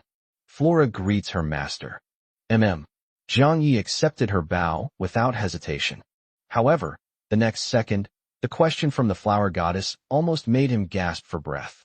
Flora stretched out her slender fingers and curiously touched her lower abdomen. Then she raised her head, looked at Jiang Yi with her pure and innocent eyes, and asked earnestly, "Owner, when will I be able to bear fruit for my master?" Cough, cough, cough. Jiang Yi choked on his own saliva on the spot. His brain went blank, and he almost died from not being able to catch his breath. Fruit. He looked into Flora's clear, inquisitive eyes and felt completely numb. "Sister, what's going on in your head? You're a god?" Wan Sa and Zhou Ling, who were not far away, hadn't reacted yet. Only Ying Yao's defenses crumbled instantly upon hearing the word fruit. Her face turned bright red, her teeth clenched so tightly they clattered, and she looked at the flower goddess with the eyes of someone who thought her carefully cultivated cabbage had been eaten by a pig. No, her own pig had gone and eaten the cabbage planted by another deity. Another one, and another one. And this one seems to be even more powerful than the previous ones. That jerk, class monitor. He's up to no good again. Chapter 57 Mythical Gardeners User Manual. On the small island, Jiang Yi felt like his CPU was about to burn out. Fruit? How to tie it? Do you need me to loosen the soil or water it for you? He looked into Flora's pure, unadulterated emerald green eyes, filled with a thirst for unknown knowledge, and for a moment he was at a loss for words. How is he supposed to explain that? Should I tell her that the scientific name of this fruit is human offspring, and that the cultivation cycle is about 10 months, during which pregnant women need health care and prenatal education? He feared that the newly awakened deity might get excited and use his divine power to prematurely mature the child. Cough, cough. Jiang Yi coughed violently, abruptly interrupting the awkward and absurd conversation. About the fruit, there's no rush. He spoke nonsense with a straight face. This is a very complex life-forming ritual that requires specific soil, sunlight, and rain, and we are not ready for any of them yet. Oh. Flora nodded as if she understood, though there was still some confusion in her eyes. But her master's words were the highest command. Her overly serious demeanor made Jiang Yi feel uneasy. Class monitor, you're blushing. Ying Yao, who was standing next to him, spoke softly, her eyes darting back and forth between him and Flora like knives. Besides, the soil, sunlight, and rain you just mentioned sound so unserious, don't they? Wan Sa crossed her arms, raised an eyebrow, and looked at him with a scrutinizing gaze. Class monitor, how come I never realized you were so good at using analogies before? Only Zhou Ling was still oblivious. She looked at Flora's flat stomach, then at Jiang Yi, as if she had suddenly realized something. Class monitor, I understand. You mean, we need to give this, Miss Flora some extra nutrition, right? I'm good at this. I'll catch a few more big fish to nourish her later. Jiang Yi. He felt like he was about to break down. This generation of people is hard to manage. Don't overthink it. Jiang Yi quickly changed the subject, pointing to the ground beneath his feet and asking Flora. By the way, you said before that this island belongs to me. So is there life soil here? This is the important thing. As long as the problem of feeding the entire ship is solved, he is undoubtedly a second father. Soil of life. Flora tilted her head, seemingly trying to understand the word. She lowered her head, stretched out her small, jade-like feet, and gently stepped on the soft grass. The next second, she raised her head, looked at Jiang Yi with her pure eyes, and said matter-of-factly, "Master, this island was created using my divine power core. Therefore, every inch of this land should be the soil of life that you need." Boom. These words were like a thunderclap, exploding in the minds of Jiang Yi and the three girls. The entire island is made of living soil? That's a rare material that can upgrade the intermediate ecological park and cultivate special crops. They thought they would be incredibly lucky to find even a small piece, but now someone has given them an entire island. We made it, Zhou Ling stammered, her eyes wide like saucers. It's more than just making a fortune. Wen Sa took a deep breath, suppressing the shock in her heart. Jiang Ye's heart was pounding wildly. He forced himself to remain calm and asked again to confirm. "You mean we can just dredge the soil here and use it on the ship?" "Of course, Master," Flora replied affirmatively. "Very good." Jiang Yi was overjoyed. The ship's food problem would be completely solved today. He suddenly remembered something and took out a seed exchange card that he had caught while fishing during the voyage from his backpack. "By the way, to celebrate the arrival of our new member, and also to test the professional skills of our legendary gardener." Jiang Yi smiled and waved the card in his hand, handing it to Flora. "Come, Flora, let us witness the power of the gods." He used the card directly and chose to redeem it. Ding! You have used a seed exchange card and received 10 potato seeds, 10 tomato seeds, and 10 corn seeds. Small bags of seeds appeared in Jiang Ye's hands. Flora curiously took a bag of potato seeds, and like Jiang Yi, tore it open and poured out a few dry seeds into her palm. Her big eyes blinked, as if asking, "Master, is that all?" Jiang Yi smiled and made a pleased gesture. Flora nodded, no longer hesitating. She casually scattered a few seeds from her palm on the ground, then slowly raised her other hand. Buzz! A visible emerald green life energy rippled from her palm like water, gently covering the land. A miracle happened before everyone's eyes. The few shriveled potato seeds seemed to be infused with a soul the moment they came into contact with the green light. They take root, sprout, and break through the soil at a speed visible to the naked eye. The lush green vines grew wildly and soon burst into clusters of small purple flowers. The flowers withered, and the ground beneath the vines began to visibly bulge, as if something was impatiently about to burst forth. The whole process took no more than 10 seconds. It's grown already? Ying Yao rubbed her eyes, her face full of disbelief. Jiang Ye's Adam's apple bobbed as well. He knew it would be soon, but he didn't expect it to be this fast. Flora withdrew her hand and gently pointed to the raised piece of land. Puff, puff, puff. The next moment, one by one, golden, round potatoes, bigger than a human head, popped out of the soil and piled up into a small mountain. These potatoes radiated a soft, golden glow, with mysterious patterns flowing across their surface, and a rich, exotic aroma wafted out. Jiang Yi immediately sent a captain to scan it. Item: Epic Grade Golden Holy Pattern Potato. Quality: Epic, Purple. Effect: Permanently and slightly increases physical constitution and mental strength. Maximum 10 points, after consumption. Note: a miraculous creation born of divine power. Every bite is the essence of life. Glug. Jiang Yi, Zhou Ling, Wen Sa, and Ying Yao, for people from 4 different directions, all swallowed hard at the same time. An epic potato? Eating one can increase your attributes? This is fucking. Zhou Ling rushed forward and picked up a golden potato bigger than her face, her mouth practically watering. Squad leader, can this thing be mass-produced? Jiang Yi looked at Flora. Flora looked at the mountain of potatoes, then at her own fair hands, and a flash of understanding appeared in her emerald eyes.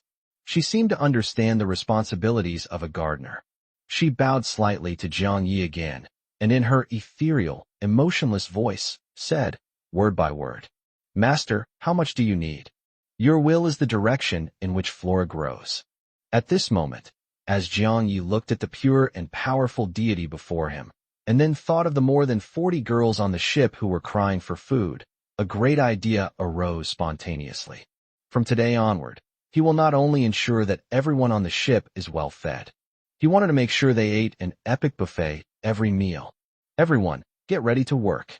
Jiang Yi turned around and gave the order into the communicator, his voice filled with barely suppressed excitement. Notify Xiang Wanqing to bring all her precious tools to the island to establish our first miracle farm. The rest of you, take your weapons and equipment and prepare to land. Chapter 58 Packing up the whole house and taking it with you? That makes perfect sense.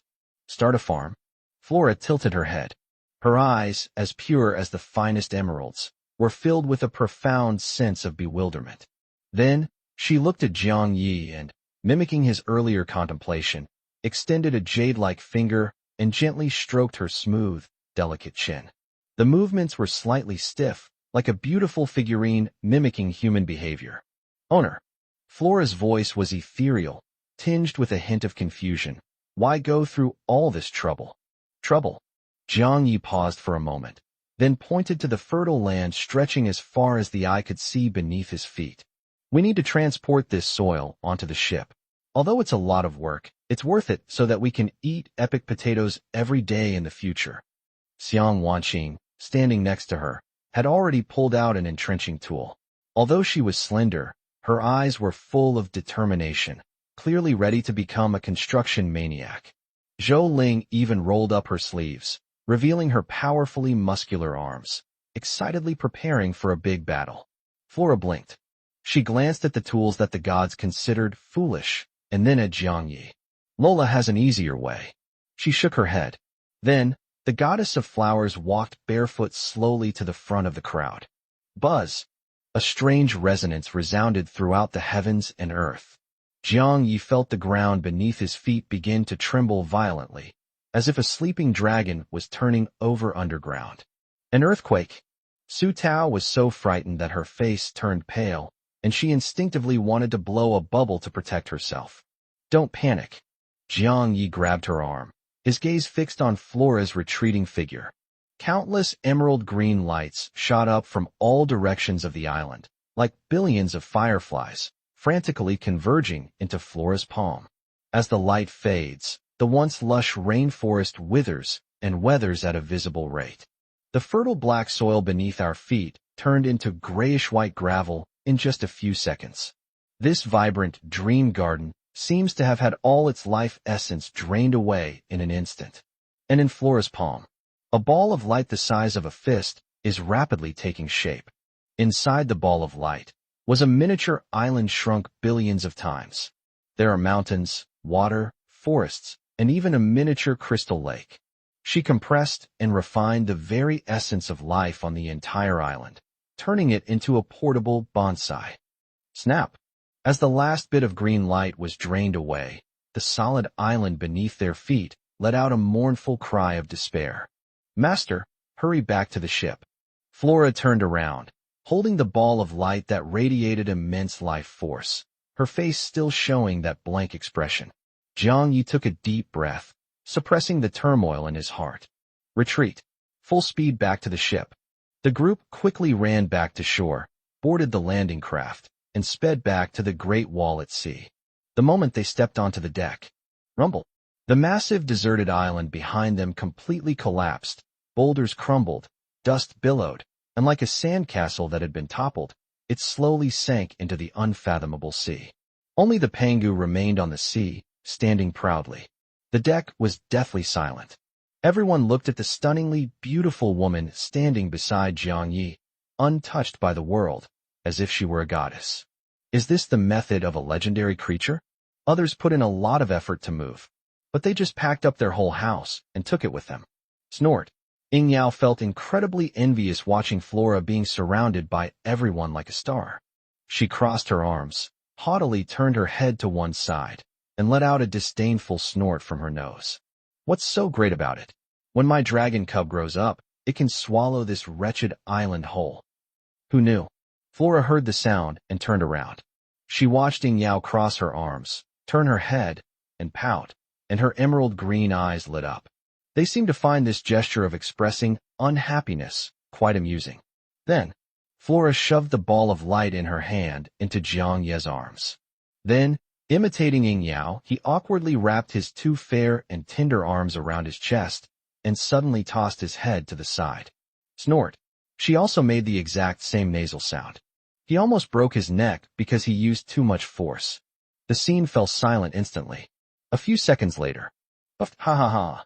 Zhou Ling was the first to break down, clutching her stomach and laughing so hard she couldn't stand up straight. Even the usually aloof Wen Sa had her lips twitching wildly and her shoulders shaking. When Ruan's peach blossom eyes widened even more, and she felt that this goddess sister seemed a little cutely silly. You? Why are you copying me? Ying Yao's face turned bright red with anger, and she pointed at Flora and stomped her feet. Flora tilted her head, watching Ying Yao stomp her feet. She thought for a moment, then lifted up one of her smooth, jade-like little feet. Snap! He stomped heavily on the deck. The force was so great that it made the special steel plate creak loudly. You. Ying Yao completely broke down and burst into tears, throwing herself into Su Tao's arms. Tao Tao, she bullied me. She copied me. Jiang Yi looked at this scene and helplessly rubbed his forehead. But this heartwarming yet lively scene quietly relaxed his nerves, which had been tense all day. He looked down at the exquisite miniature island in his hand. Item: Flora's Island, legendary. Effect: the interior forms a self-contained space with a favorable environment for life, increasing crop growth rate by 1,000% and significantly increasing the likelihood of beneficial mutations. Usage: place inside the ship's cabin for easy access. This thing will become the ship's mobile granary from now on. Alright, stop fooling around. Jiang Yi interrupted everyone's playful banter with a smile. Zhou Ling, go and put this thing in the room in the ecological park. From now on, that will be Xiang Wanqing and Flora's territory. Everyone else, return to your posts and continue sailing. We need to leave this place of trouble as soon as possible. Yes, Captain. The girls' clear voices echoed through the sky. Jiang Yi stood at the bow of the ship, watching the setting sun gradually sink into the sea. The new storm has subsided. But this is far from the end, because he still holds the fourth infinite transformation in his hands. Chapter 59. Do gods wear underwear too? That's science. The night was as dark as ink. The Penghu cuts through the waves and sails at high speed on the calm sea. The captain's cabin was dimly lit, with only a warm yellow ambient light on. Jiang Yi leaned back in the large leather captain's chair, closing his eyes to rest. After a full day of intense fighting and high-intensity energy injection, even with his dominant physique, he felt a bit mentally exhausted. Knock, knock, knock. A gentle knock sounded on the door, 3 knocks, unhurried and rhythmic. Enter. The door was pushed open. A faint, mature fragrance wafted into Jiang Ye's nostrils first. That was the scent of shower gel mixed with Lin Zhixia's unique body fragrance. Just a wisp of it was enough to make any man's heart flutter. Jiang Yi opened his eyes. Lin Zhixia walked in carrying a tray. She had just taken a shower, and her long, wavy, golden hair, freshly washed, was casually draped over her shoulders, with what appeared to be a tiny water droplet at the tip. She was wearing a brand-new white silk nightgown that she had acquired through a trade, the belt tied very casually, and as she moved, her breathtakingly deep white cleavage was faintly visible. The most critical thing is, even during her breaks, she still habitually wore a pair of sheer black stockings that were as thin as cicada wings. Those long, straight legs, wrapped in black stockings, gleamed with an alluring sheen, each step seeming to pound on Jiang Ye's heartbeat. Why aren't you asleep yet? Jiang Ye's gaze swept over those long legs without any attempt to hide it, and a smirk appeared on his lips, a hint of malice in his expression. The captain wasn't asleep either, was he? Lin Zhixiao rolled her eyes at him, exuding charm and allure. She was clearly immune to his aggressive gaze, and even seemed to enjoy it. She walked behind Jiang Yi and put down the hot milk on the tray. Immediately, her well-maintained, soft hands gently rested on Jiang Ye's temples, massaging them with just the right amount of pressure. Is this the special reward for meritorious individuals? Jiang Yi hummed comfortably, tilting his head back to rest against an incredibly soft surface. You wish. Lin Zhixia spat lightly, but did not dodge. Instead, she slightly adjusted her posture to make him lean against her more securely. Let's get down to business. Her voice returned to its usual seriousness, but her hand movements remained gentle. Have you decided how you want to use this fourth chance for infinite transformation? This is a crucial issue that could significantly impact the future. Every infinite transformation is a dimensional reduction attack. The first water is the foundation of survival. The second iron was the beginning of industry. The core of the third storm is the energy lifeline. This is the fourth time. Jiang Yi reached out and grabbed Lin Jixia's hand that was massaging him, gently playing with her delicate and slender fingers. I'm wondering whether to convert it into some rare materials, or I don't recommend using it now. Lin Jixia took his large hand in return and sat down opposite him. She gracefully crossed her legs. The subtle rustling sound of black stockings rubbing together was exceptionally clear and alluring in the quiet room. Jiang Ye's Adam's apple bobbed unconsciously. Lin Jixia keenly noticed this detail, a hint of a smile flashing in her beautiful eyes behind her glasses, but her face remained calm and professional. We have no shortage of food now. Flora's divine kingdom can produce an unlimited amount of food. We have no shortage of water, nor do we lack basic materials. We even have an unlimited supply of strategic energy sources, like the core of a storm. She extended a slender, jade-like finger and gently shook it. Right now, we're practically invincible in this beginner phase. Since there are no immediate weaknesses that need to be addressed, we might as well keep this trump card. We'll use it when we reach the next sea area, or when we encounter some kind of rule-making item that can truly determine the world's Gujyu, a concept encompassing the overall situation and the overall structure of the world. As Jiang Yi listened to her analysis, the look of appreciation in his eyes grew even stronger. As expected of the SS-level talent, strategic planning.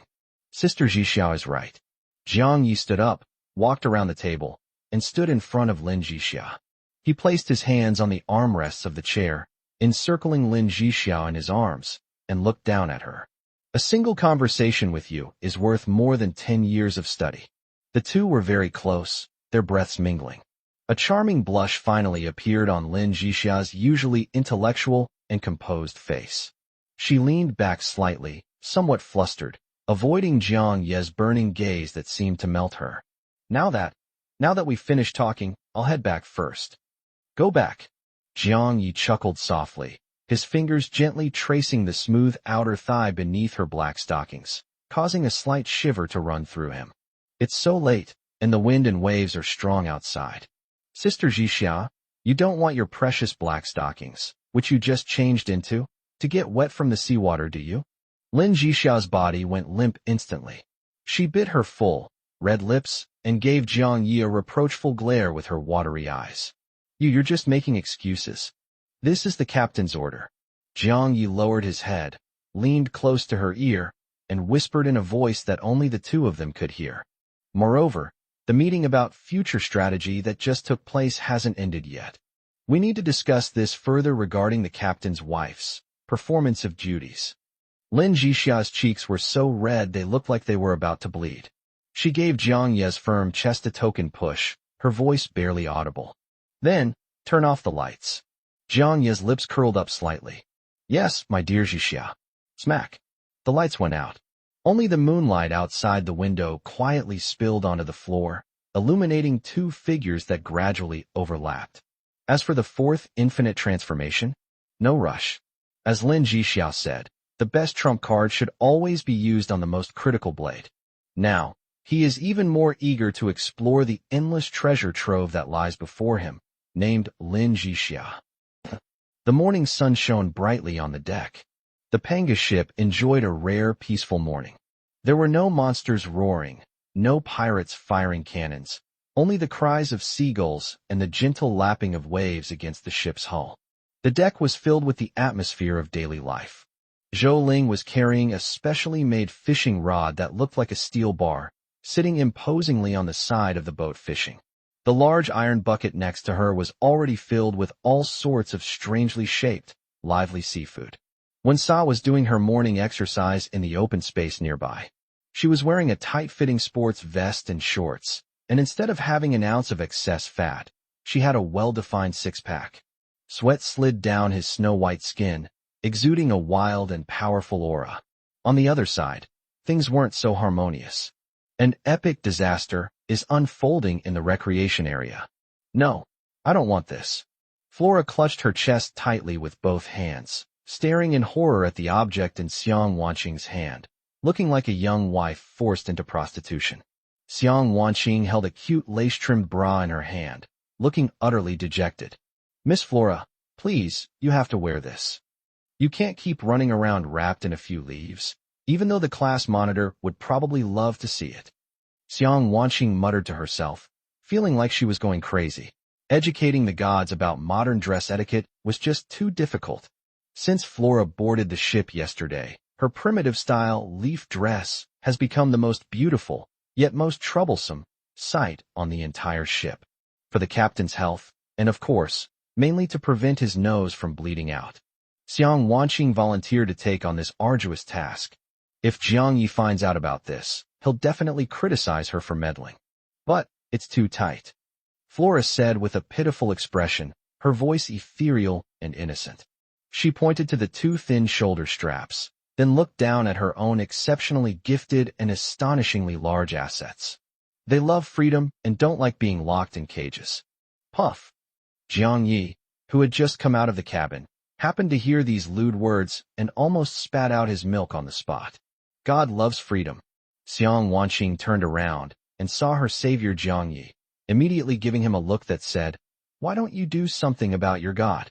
Jiang Yi coughed twice, walked over, and said in a serious tone, "Flora, when in Rome, do as the Romans do. Just grant that young lady's wish." Upon hearing the word wish, Flora became obedient. "All right, master." She closed her eyes, her expression one of heroic sacrifice and fearlessness, and slowly opened her arms. "Come on, bind me." Jiang Yi. Xiang Wanqing. This god is probably beyond saving.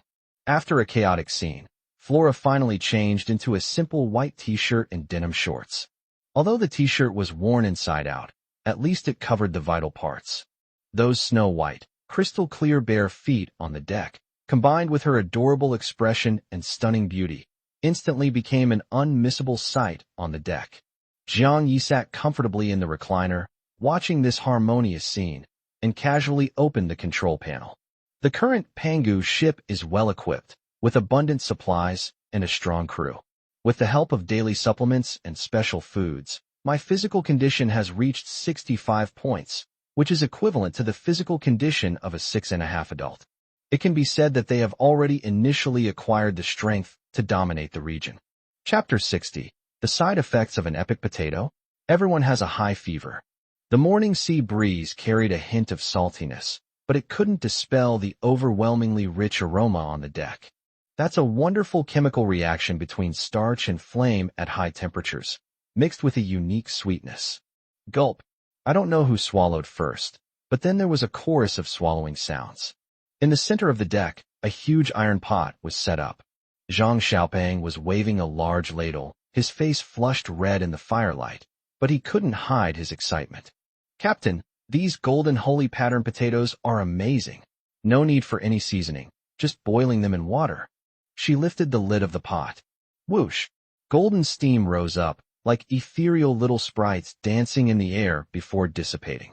Inside the pot, the fist-sized potatoes now looked like they were cast in gold, their skins cracked open to reveal their crystal-clear, jade-like interiors. "Dinner's ready." At Jiang Ye's command, more than 40 girls instantly surrounded him. Although they tried their best to maintain their ladle-like composure, their green eyes looked like those of a pack of wolf cubs who hadn't eaten for half a month. The main problem was that there was too much water and too little vegetables on the boat, and they hadn't eaten them for a long time. "One for each person, don't grab it." Xiang Wanqing stood by, maintaining order, like a kindergarten teacher who was extremely worried. Jiang Yi first picked up a bowl and handed it to Lin Jishan next to him, then picked up a piece for himself.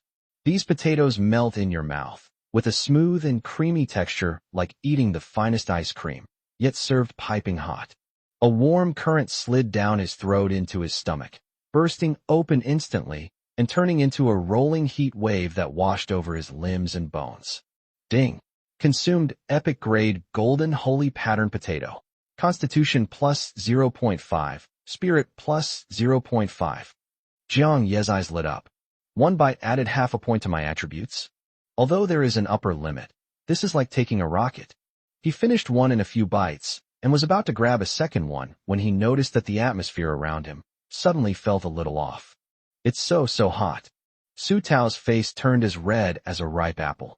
She was originally wearing a cute pink sweatshirt, but now she looked like she was in a sauna, with fine beads of sweat sliding down her cheeks and gathering in the hollows of her delicate collarbones. Why is it so hot? When Juan couldn't take it anymore either. She unbuttoned her collar in a daze, revealing a large expanse of snow-white skin. Her once smooth, long hair was now wet and clung to her neck. Her slightly panting, dazed look was a test of Jiang Ye's willpower. It's not just them.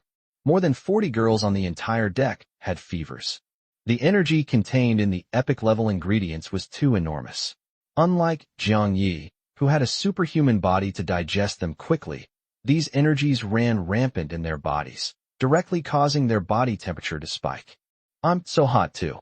Ying Yao was no longer arrogant at this moment. She simply took off her coat, leaving only a black sports vest underneath. Her hot figure shimmered with a captivating sheen in the sunlight, and her skin flushed an alluring pink from the heat. Captain, we're almost done. Even the usually composed Lin Zhixia was breathing rapidly at this moment. Her long, proud legs were on the chair, her black stockings soaked with sweat, clinging tightly to her skin and outlining breathtakingly voluptuous curves.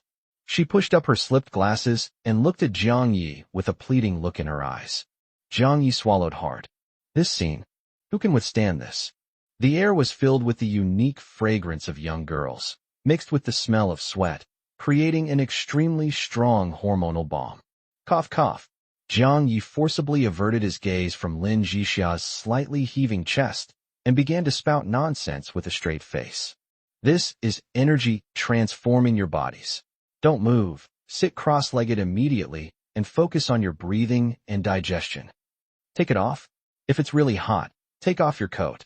We need to trust science. Cooling down is very important. Upon hearing the captain's order, the girls felt as if they had been granted a pardon. In an instant, clothes flew everywhere on the deck. Although everyone was still wearing underwear, the sheer white fabric, along with the various colored bra straps, lace, and sporty styles. It was simply a visual feast. Jiang Yi felt a little heat in his nasal cavity.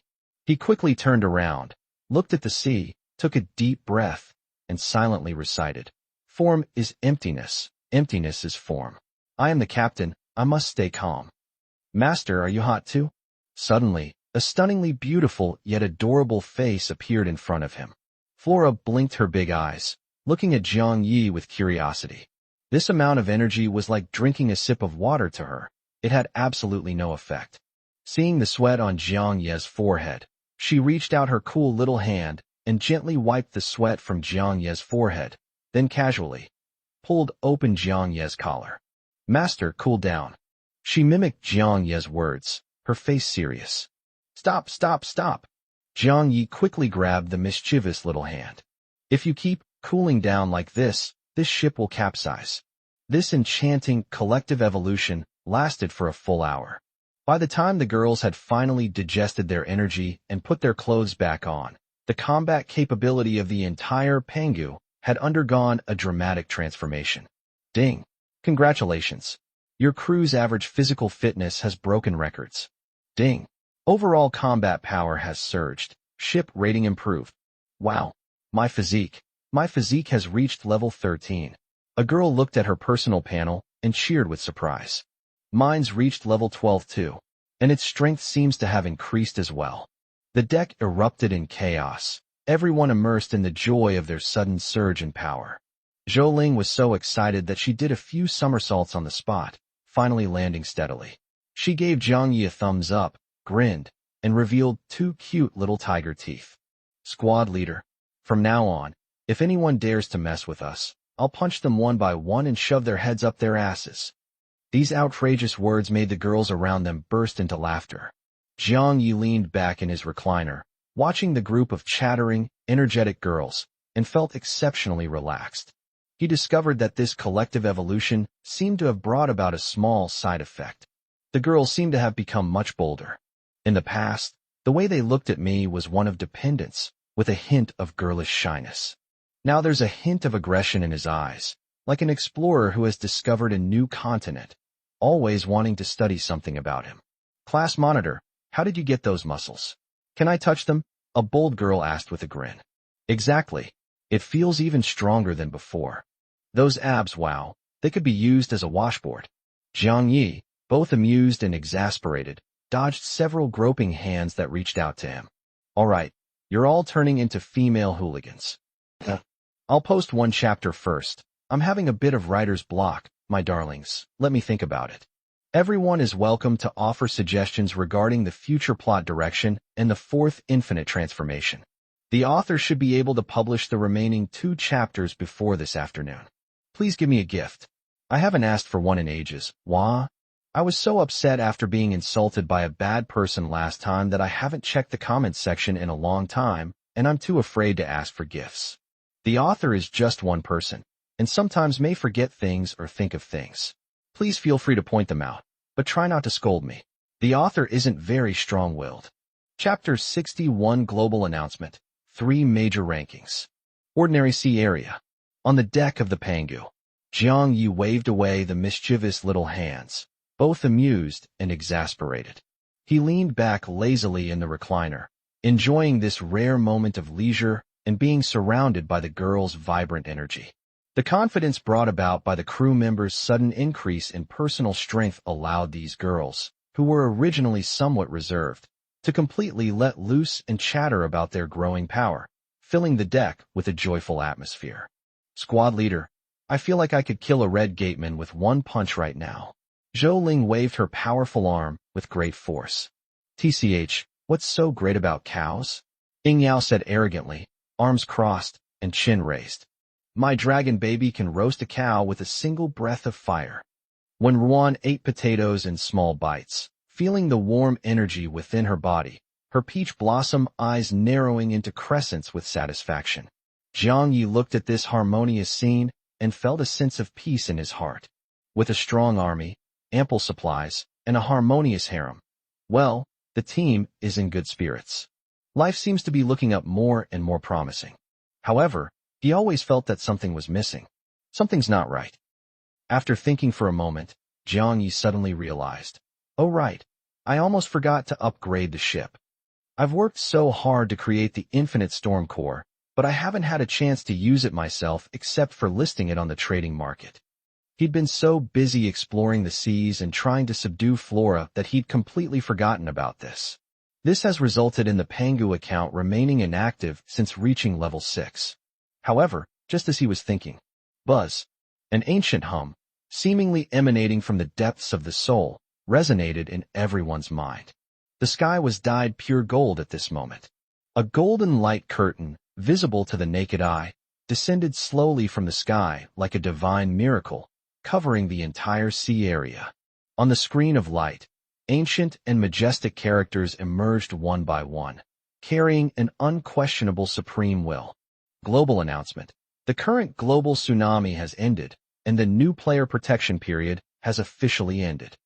To reward outstanding survivors and encourage those who lag behind, the Sea God's decree has been officially promulgated. Part 1. The Poseidon quest ranking will be activated. All captains can accept different quests daily based on their ship's level. Completing quests will reward captains with points, resources, blueprints, skills, and other rewards. Part 2. The Global Survival Ranking will be launched, ranking ships based on their overall strength, level, armament, defense, and special components. The ranking will be updated weekly, and the top 100 ships will receive generous rewards. Part 3. Launch the Global Crew Ranking, ranking crew members based on their overall strength, talent, level, skills. The ranking will be updated weekly, and the top 100 captains will receive special rewards. The leaderboard rewards will be tallied in 1 week. May you all write your own eternal legend on this boundless sea. The golden light curtain slowly dissipated, but the lingering aura of its vast divine power plunged the entire deck into a deathly silence. The girls who were chattering away just moments ago were now all looking up, their mouths slightly open, their faces filled with shock. Class monitor, quickly check where we are ranked, Su Tao asked in a low voice. Upon hearing this, Zhang Yi quickly opened his captain's panel. On the originally simple interface, 3 gleaming gold leaderboard icons suddenly appeared. He took a deep breath and clicked on the Global Seafarer ranking. Global Seafarer ranking. First place, Captain Zhang Yi, Pengu, crew of 44, top crew member, Flora, the goddess of flowers, overall rating, legendary. Second place, Captain Alexander, Leviathan, crew, 183, peak crew member, Admiral Ben Borba, overall rating, epic. Third place, Captain Oda Nobunaga, Onamaru, crew, 78, peak crew member, Sea Demon Himura, overall rating, epic. First, Zhang Yi looked at his name hanging high at the top of the list, but instead of feeling happy, his heart sank. Flora's power is undeniable, but that power lies in her role as a logistical gardener and map editor. He knew very well that this adorable flower goddess was not good at direct combat. Unless she gains the geographical advantage of playing on the island like last time, her combat power is far less exaggerated than this ranking suggests. To be honest, this first place is a bit undeserved. Even in normal circumstances, her combat power is inferior to that of the other epics, since her abilities are more geared towards logistics and production. The names of the second and third place crew members made his eyelids twitch. Ben Borba? Siyiksha? These are clearly not the names of transmigrators. It seems that the other captains have also recruited local powerhouses from this world. Suppressing his thoughts, Zhang Yi opened the second list. When the rankings on the global survival ranking were revealed, the relaxed atmosphere that had just arisen among the people on the deck due to their sudden increase in strength vanished instantly. Global survival ranking. First place, Leviathan, Captain, Alexander. Ship level, Tier 8, War Fortress. Second place, Onamaru, Captain, Oda Nobunaga. Ship class, Tier 7, Demon Ship. Third place, Santa Maria, Captain, Eliza. Ship level, 7, Sanctuary of Light. Fourth place, Kunlun, Captain. Ship level, Level 7 Floating Immortal Ship. Fifth place, Pengu, Captain, Zhang Yi.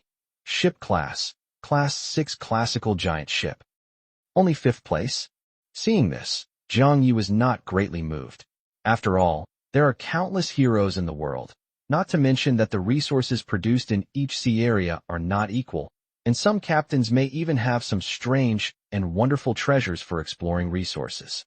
Moreover, the most important thing is that Zhang Yi's advantage of unlimited resources has not been fully utilized, and recently the ship levels have been somewhat neglected. Level 8. War Fortress, Lin Jixia murmured to herself, her beautiful eyes behind her glasses revealing an extremely solemn expression for the first time. Our ship is only ranked 5th. Zhou Ling looked at the list in disbelief, the smile on her face long gone. What a joke. We have unlimited materials and flora. How could we only be 5th? Ying Yao stomped her feet angrily, her face full of dissatisfaction. Their newly built confidence was ruthlessly shattered by this cold, hard list. Yes, their ships are large, sturdy, and heavily armed. But that was only within the scope of what they had seen. Looking across the entire world, there are beings even more powerful than them. And there's more than one. Quiet down. Zhang Yi's voice instantly silenced all the commotion. He stood up, his gaze sweeping over the fearful and uneasy faces. You've all seen the list. That's right, we're not number 1 on the survival ranking list, not even in the top 3. Moreover, the number 1 on the crew list is actually a bit inflated. Zhang Yi's tone was calm, yet it carried a comforting power. What does this mean? This shows we're not strong enough. It shows we can become stronger. We need to become even stronger. Do you want to hide on this ship for the rest of your lives, praying that you don't encounter those behemoths?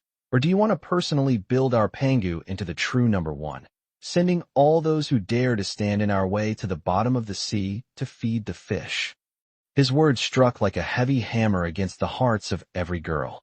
Yes, what's the use of being afraid? Their captain was never one to sit idly by and wait to die. That's right. Let's fuck his grandma.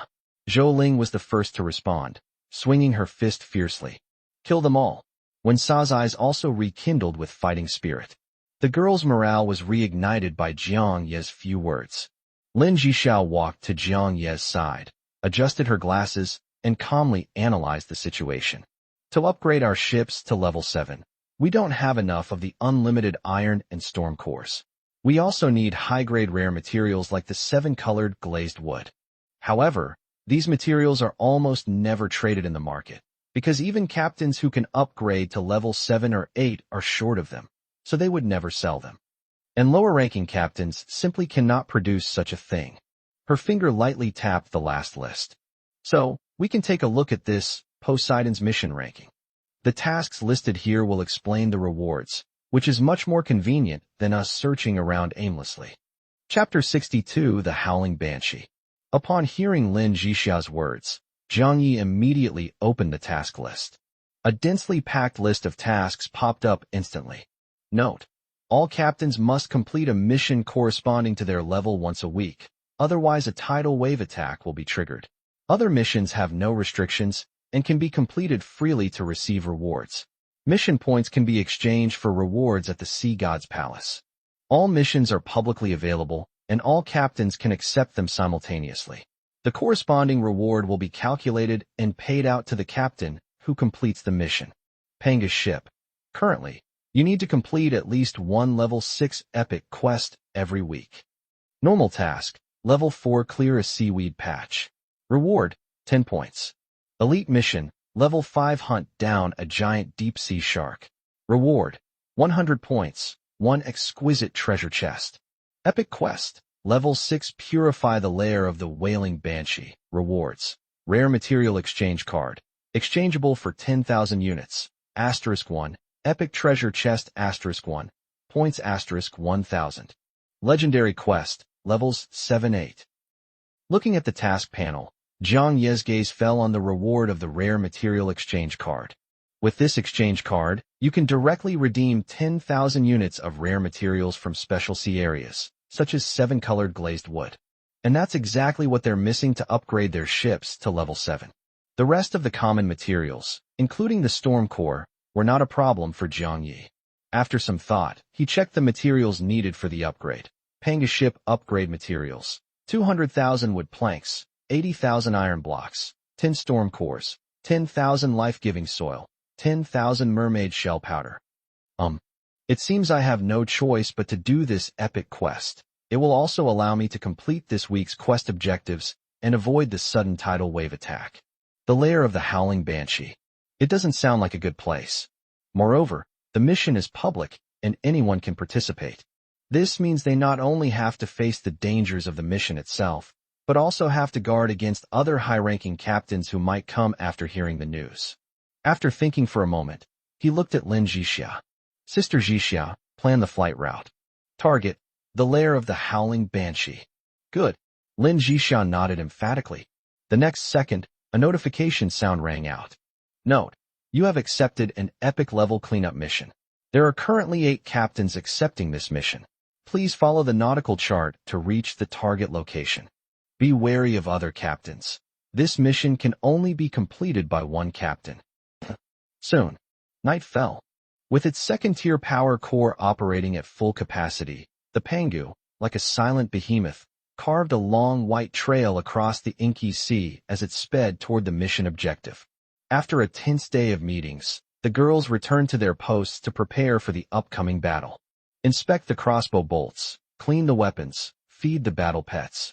A tense and somber atmosphere enveloped the entire ship. This was their first mission, and no one knew what they would face next. Aside from some rewards and mission objectives, the mission details didn't provide information about other aspects, such as the Banshee's nest. You'll only find out once you arrive at the location. Zhang Yi stood alone in front of the floor-to-ceiling window in the captain's cabin, gazing at the deep sea outside. The appearance of the sea god ranking was like a boulder, shattering his originally peaceful plans. He originally thought he could proceed steadily, gradually develop the industry, and build the Pangu, into a mobile aircraft carrier. But now it seems that the world moves much faster than he imagined. If you don't advance, you retreat. Even if you don't charge forward with all your might, you might die. He hadn't forgotten the rules he'd heard when he first arrived here. Rule 7. You may encounter other drifting ships, as well as local ships, at any time. If you encounter one, kill its captain to obtain all its supplies. Knock, knock, knock. Just then, a regular knocking sound rang out. Enter. The door was pushed open, and a mature and intellectual fragrance wafted in. Lin Jixiao walked in carrying a steaming cup of coffee. She had changed out of her smart combat uniform and put on a casual off-white cashmere sweater, along with her signature black stockings and soft-soled lounge heels. She has lost the sharpness of the day and gained a gentle, wifely grace. Chapter 63 The Class Monitors Reward. Sister Jixia's Stockings Tour. Still thinking about the rankings? Lin Jixia placed the coffee on the table, walked naturally behind Jiang Yi, and then reached out her slender hand to massage his temples. A little. Jiang Yi closed his eyes, enjoying this unique tenderness, and leaned his head back, resting it on an amazingly soft surface. We're 2 grades behind the first-place team. We need to find a chance to catch up. Lin Jixia paused for a moment, then gently resumed pressing. I've analyzed the data on the World Channel, and the attributes of ships increase exponentially with each level up. The strength of the Class 8 ship and its firepower configuration are probably about 10 times that of our Class 6 ships. Moreover, the person who subdued the epic-level local powerhouse, Ben Borba, must have had extraordinary talent and methods. However, the level 8 ships they accept are definitely all legendary missions, so we probably won't run into them. When we run into each other again, it's hard to say who will fight whom. After all, as long as we can gather enough other rare resources, upgrading is no different from eating and drinking, so you don't need to worry so much. Her voice was calm and methodical, each word hitting the key points. However, we must complete this Wailing Banshee mission. You need to reach at least level 7 to avoid falling too far behind, and the rewards will be settled in a week. The difference between 1st and 5th place is like heaven and earth. So we need to speed things up. Jiang Yi felt equally heavy-hearted, gave a soft and remained silent. The room fell silent for a moment, with only the sound of waves crashing against the ship outside the window. The atmosphere was somewhat somber. Jiang Yi suddenly opened his eyes, turned around, and his gaze fell on Lin Jixia's legs. Sister Jixia, your stockings are torn. Lin Jixia was stunned for a moment, and subconsciously looked down. At the junction of her firm, rounded buttocks and thighs, a very fine tear was visible in her black stockings due to the movement of sitting down. A patch of snow-white, delicate skin was faintly visible through the black crack, creating a destructive aesthetic full of taboo. Lin Jixia's cheeks flushed red instantly, like a little girl whose secret had been exposed, and she instinctively tried to cover herself with her hands. Her beautiful eyes, which always sparkled with intelligence, were now filled with panic and embarrassment. Jiang Yi smiled. He didn't say anything. He just slowly squatted down. This sudden action made Lin Jixia's heart skip a beat. From her perspective, Jiang Yi's handsome face was positioned at a height that made her feel flustered. His burning gaze, seemingly carrying warmth, fell upon the whole. Lin Jixia felt as if that skin was on fire, burning hot and frightening. No, don't look. Her voice trembled, and her legs instinctively came together, but she couldn't muster any strength because of shame and nervousness. Sister Jixia, you're so strategist. You even forgot about your own equipment? Jiang Yi looked up, a hint of teasing in his eyes. His fingers, seemingly unintentionally, lightly brushed across the surface of the stockings next to the tear. Hiss!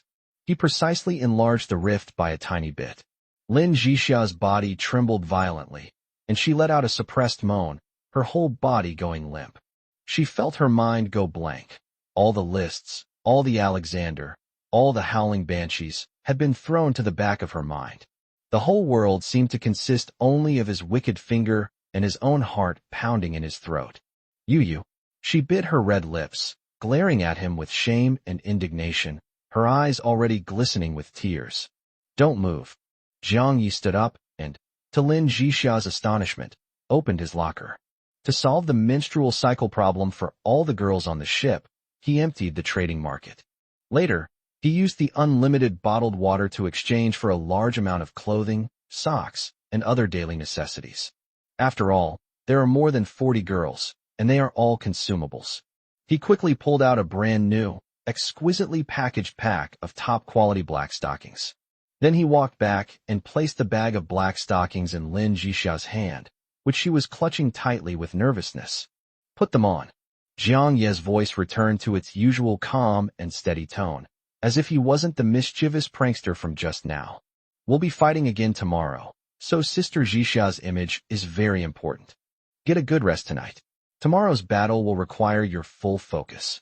Lin Zhixia sat there blankly, clutching the brand-new stockings in her hand, the burning sensation of his fingertips still lingering on her palm.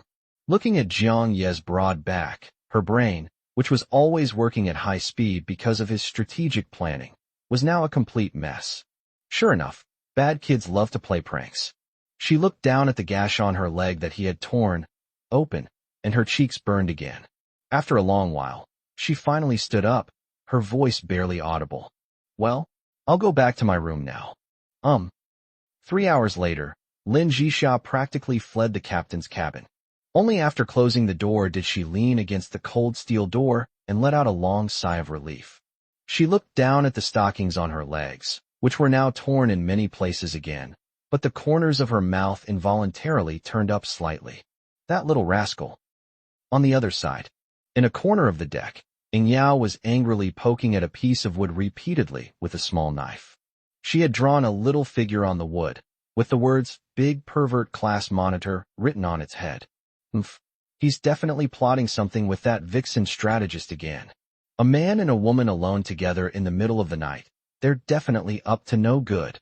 The little dragon beside her nuzzled her cheek affectionately, making a gurgling sound, as if comforting her. Long Bao, you're right.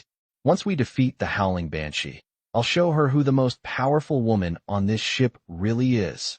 Ying Yao clenched her small fists, trying to encourage herself. And on the watchtower not far away, when Ruan was leaning on the railing, looking in the direction of the captain's cabin, her face slightly flushed. She seemed to have just seen Lin Zhixia run out of the captain's cabin, her steps a little unsteady. Sis, what are you looking at? When Sa appeared behind her without her noticing, and following her gaze, she instantly understood. Oh, is our little Ruan starting to feel the pangs of first love? No, I didn't. When Ruan was so embarrassed that she stomped her feet, Wen Sa grabbed her shoulder, leaned close to her ear, and whispered, "Let me tell you, Lin Zhixia, that ripe peach is the best at seducing men. If you don't take the initiative, you won't even get a taste of the soup. No, don't talk nonsense." Although when Ruan verbally refuted, a strange sense of urgency welled up in her heart. She unconsciously clutched the front of her dress, where the warmth of his embrace seemed to linger. Sorry, everyone, it was my fault yesterday. It's definitely Kavenka's brain, plus it's freezing cold in Sichuan and Chongqing. I had to put my hands back under my butt to warm them up after just 2 minutes of taking them out. They were completely numb. Sigma. LLL. Chapter 64, A False Alliance. Everyone's an actor's. Night flights are so boring they can drive you crazy. At this moment, the Penghu was like a silent mountain, breaking through the dark sea and heading straight for the scarlet coordinates on the mission map. On the captain's panel, the epic quest that was simultaneously locked by 8 captains looked like an invitation from the abyss. Epic quest. Purify the lair of the wailing banshee. Current captain, 8 out of 8. The mission channel is now open. Jiang Yi opened the mission channel, and a temporary chat group popped up, with 8 anonymous code names flashing in it. Tyrannosaurus. Are you all here yet? Stop dawdling. If you don't come soon, I'll start fighting myself. Old Turtle. Brother Tyrannosaurus, don't be impatient. Sharpening your axe won't delay your work. This is an epic quest, no small matter. With the information unclear, it's best to play it safe. I wonder what level your ships are. That would give this old man some idea. Cobra.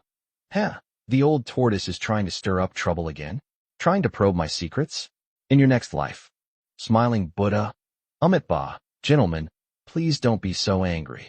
Since we've all taken on this mission, it's fate.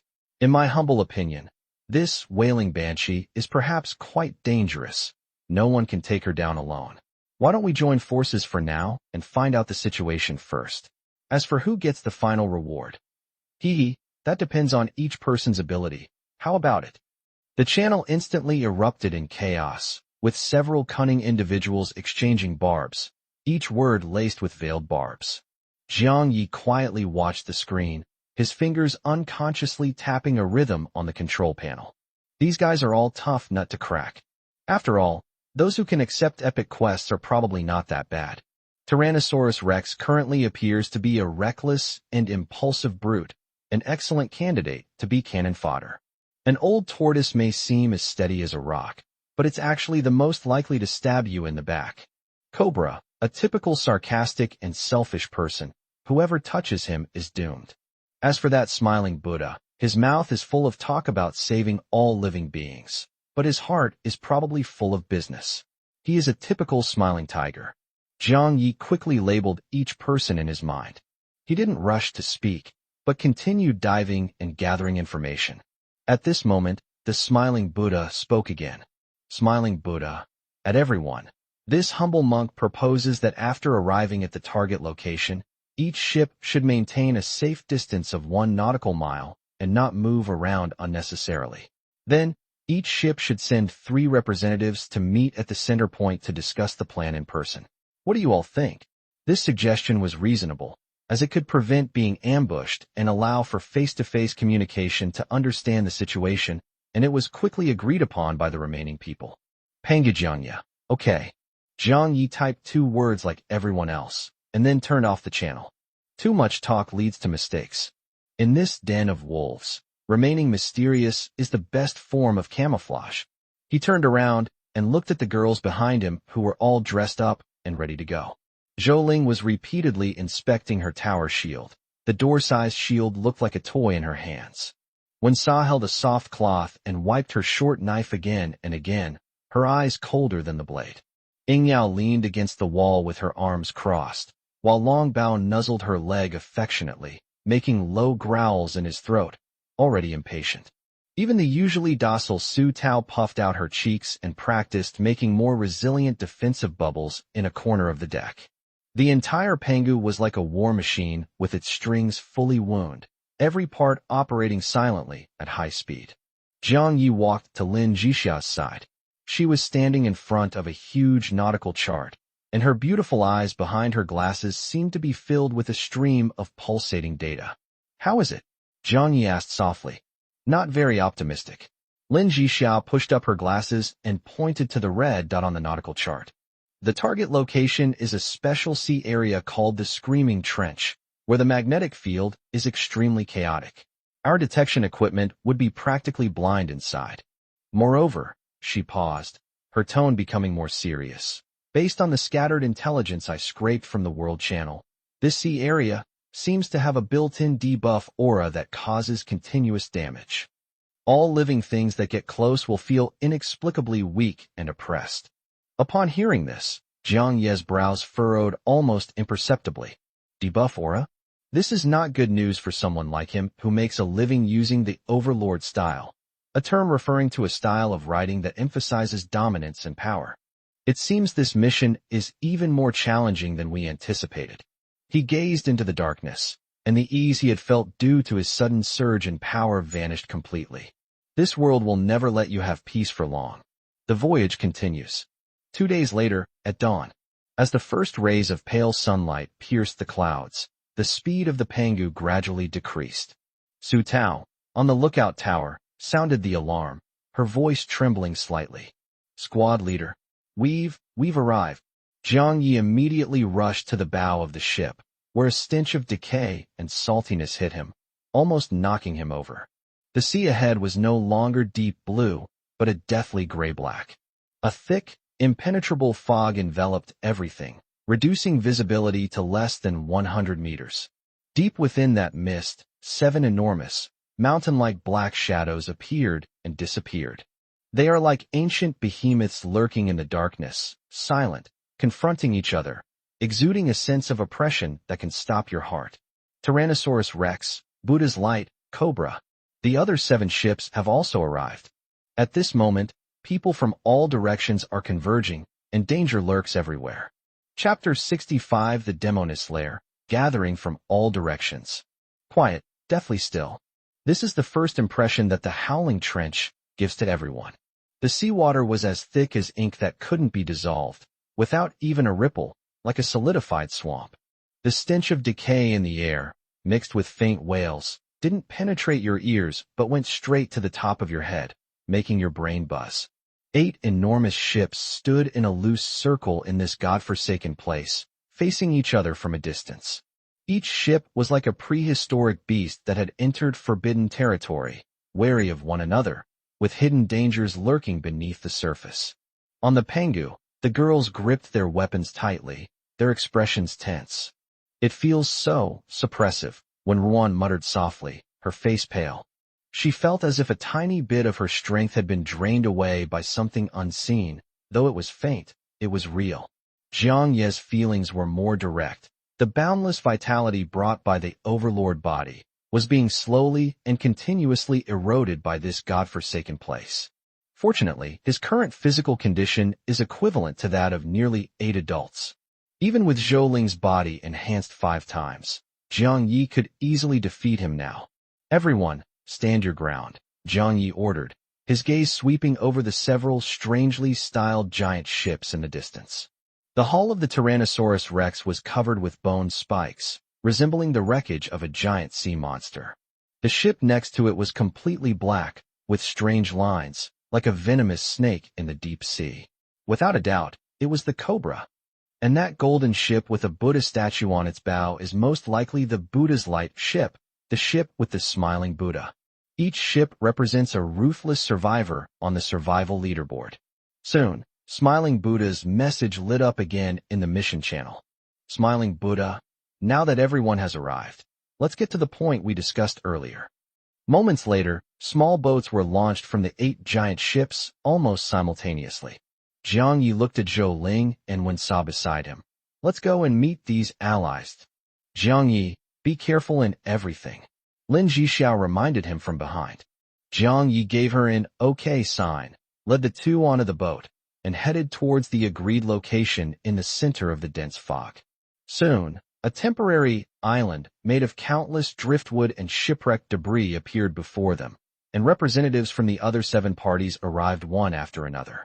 The atmosphere froze at freezing point the instant the figures passed by. Jiang Ye's gaze immediately locked onto the man called Tyrannosaurus. Good heavens, he must be over 2 meters tall, his body covered in lumps of flesh like granite, and covered in hideous scars. He also carried a blood axe the size of a door on his shoulder, and his violent aura was like that of a moving volcano. Jiang Yi instantly labeled him in his mind, a pure brute. Behind the smiling Buddha stood a bald man in a kasaya, holding a 9-ringed staff. He looked solemn and dignified, but Jiang Yi saw 2 words in his darting eyes: shrewdness.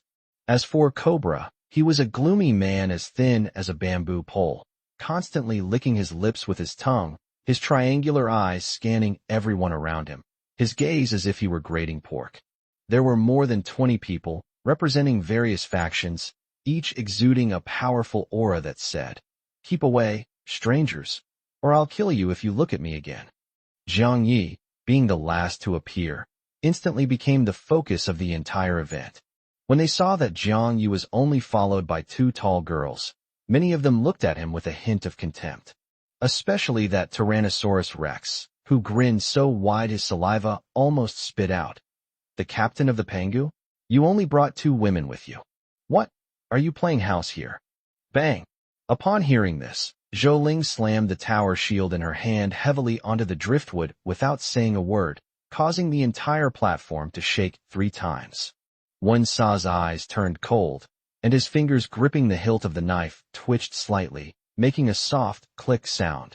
A chilling killing intent instantly locked onto Tyrannosaurus. Jiang Yi, however, seemed not to have heard anything, smiled faintly, and looked past the group of drama queens towards the center of the floating platform. There was a bottomless, enormous whirlpool. The whirlpool was probably over a kilometer in diameter. The gray-black seawater was being pulled by an invisible force, spiraling downwards like an entrance to hell. Those mournful, painful cries came from the depths of this vortex. "Is this the lair of the wailing banshee?" Jiang Yi asked, his voice not loud, but instantly drawing everyone's attention back. "That's right." The smiling Buddha chanted a Buddhist prayer, his face solemn. "According to my observation, there is a hidden world beneath this vortex. But the vortex itself has a powerful pulling force and a mental impact, so forcing your way through would probably result in a 9 out of 10 chance of death. What are we going to do? Just stand there and watch?" Tyrannosaurus Rex said impatiently, banging his giant axe against the wood beneath his feet. Cobra spoke in a sinister tone. "I have a suggestion. Let's anchor all 8 of our ships to the edge of the whirlpool at the same time, and then lower them down with ropes. This way, it can withstand the pulling force and also support each other, so that if one side is in trouble, all sides can help." The suggestion sounded appealing, but Jiang Yi was already cursing it in his heart. Sixth brother. 8 ships tied together. Isn't that a classic chain scheme? If something really happens underwater, whoever wants to escape will have to cut the ropes of the other 7 families first. The situation below is a complete mess, while those above are suspicious of each other. This old man's abacus beads are almost hitting my face. But this is indeed the only option at the moment. I agree. A captain who had been silent until now spoke up. I second that. Soon, all 7 captains nodded. All eyes finally fell on Jiang Yi. Jiang Yi smiled and spread his hands. "I have no objection." He thought to himself, "Let's play it. Anyway, my Pango has a second-tier power core. If something really happens, it's hard to say who will be dragged down by whom." Okay. The smiling Buddha clasped his hands together, like a host making the final decision. "Since that's the case, then let's form this alliance. We will join forces to clear out the outer perimeter and purify the lair. As for who will ultimately possess the Banshee and who will claim the mission rewards, that depends on your luck and your methods. It's a deal. Let's do it this way." An alliance more fragile than plastic was formally formed amidst the scheming and self-serving motives of its members. Everyone returned to their respective ships. On the Pangu, Lin Jixia frowned deeply after listening to Jiang Ye's retelling. This is an open conspiracy. Everyone knows about Cobra's cunning, but no one can resist it. Because whoever doesn't join in will become the first target they'll work together to eliminate. That's right. Jiang Yi nodded. So we have no choice but to keep playing along. He looked at the huge vortex, his eyes full of calculation. Order to inspect the anchor and mooring lines and replace them all with robust, epic-grade alloy. Also, having Yao's dragon treasure ready at any time. Since they are allies, then at this crucial moment, we must let them experience what enthusiasm from the sky really means. Lin Jixia understood instantly, and a knowing smile appeared on her lips. Soon, 8 giant ships slowly approached, their massive anchors crashing into the seabed at the edge of the whirlpool with a whooshing sound, and giant, python-like cables were lowered into the unfathomable darkness. A high-level game ostensibly about cooperation, but in reality a hunt, has officially begun. Jiang Yi stood at the bow of the ship, looking at the deep cave entrance, and gave the order. Ready to enter. Chapter 66 Night Raid on the Captain's Cabin. A little white rabbit delivers itself to his doorstep. The night was as dark as ink, and the sea breeze howled. With a major battle looming, the entire Pangu was like a bowstring stretched to its limit, and even the air was thick with the smell of gunpowder. The girls were all frantically checking their equipment in preparation for tomorrow's deep-sea dive. No one dared to be careless. Only in Jiang Ye's captain's cabin was a small, warm yellow lamp lit, exuding a sense of tranquil seclusion. Knock knock. 2 very soft knocks were made on the door, as if afraid of disturbing something. Enter. The door was pushed open, and a fluffy little head peeked in from under the door. She was wearing a large men's white shirt, the one Jiang Yi had given her when he distributed supplies last time. The hem barely covered her upper thighs, revealing a pair of snow-white feet on the carpet. Those signature peach blossom eyes were now filled with tears, and she looked timidly at Jiang Yi, just like a frightened little rabbit. Class monitor. The voice was as faint as a mosquito's buzz, with a tremor. Jiang Yi put down the nautical chart in his hand, raised an eyebrow, and asked, "What's wrong, Ruan? What time is it? Aren't you asleep yet?" I can't sleep." When Ruan twisted the hem of her clothes tightly with both hands, her knuckles turning white. "That vortex. I feel it so strangely eerie. It seems like my talent is constantly giving me warnings. I'm afraid I'll ruin everyone's lives tomorrow." As the team's mystical expert, her intuition is more accurate than radar. The malice emanating from the deep sea made her instinctively want to seek refuge. And the most secure shelter on this ship was Jiang Yi. Seeing her pitiful appearance, Jiang Yi felt a slight tremor in his heart. He stood up and walked to Ruan, his large hand naturally enveloping her cold little hand. "What's there to be afraid of? Even if the sky falls, I'll hold it up." The warmth of her palm felt like a heater, spreading along her skin and warming her heart, dispelling most of the chill. But when Ruan looked up, her eyes red-rimmed. "What if I draw the worst possible lot? I'll bring bad luck to everyone." "Silly girl." Jiang Yi couldn't resist reaching out and gently pinching the tip of her pert nose. "You're my lucky charm. Where did this bad luck come from?" As he spoke, he changed the subject, a slightly unserious smile curving his lips. "Perfect timing. In order to prevent our goddess from underperforming tomorrow, I've decided to give you some extra help beforehand. A special treatment." When Ruan blinked her big eyes, looking completely bewildered. "Yes, special physical fitness enhancement training courses." Jiang Yi spoke nonsense with a straight face, without blushing or skipping a beat. "Remember that epic potato? Your bodies are too weak, and your energy absorption rate is too low, so you wasted a lot of it. I have a unique technique that can help you guide energy and strengthen your physique again through, well, physical contact." That's a ridiculous excuse. Anyone with a modicum of common sense could tell something was off. But who was Ruan?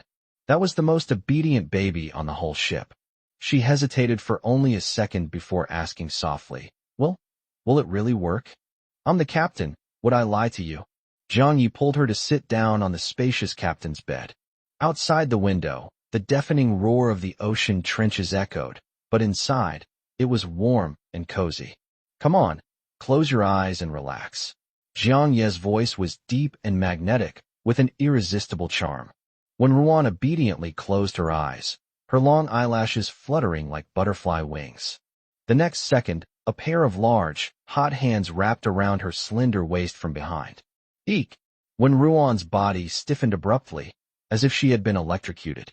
Her back pressed against his firm chest, and the steady, powerful heartbeat, penetrating the thin fabric of her shirt, struck her heart with each beat.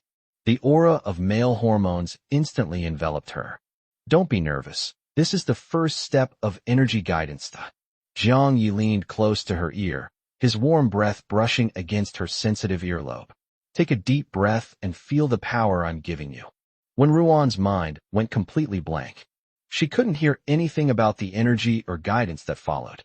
She felt like a piece of butter that had been thrown into a furnace, melting from the inside out, so weak that she couldn't even move a finger. Jiang Yi rested his chin on her fragrant shoulder, feeling the slight trembling of the person in his arms, and chuckled inwardly. This girl is so naive.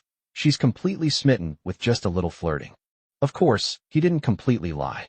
The energy of the overlord body can indeed nourish others, although the effect is far less rapid than directly creating a human being, but this is currently the best excuse. When Ruan did indeed feel a warm current flowing into her waist, dispelling the weakness that had been suppressed by the sea.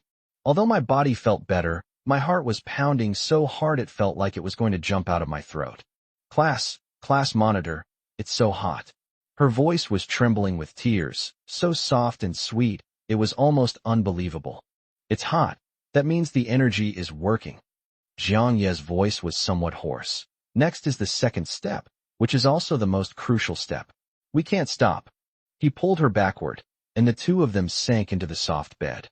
The perspective is flipped.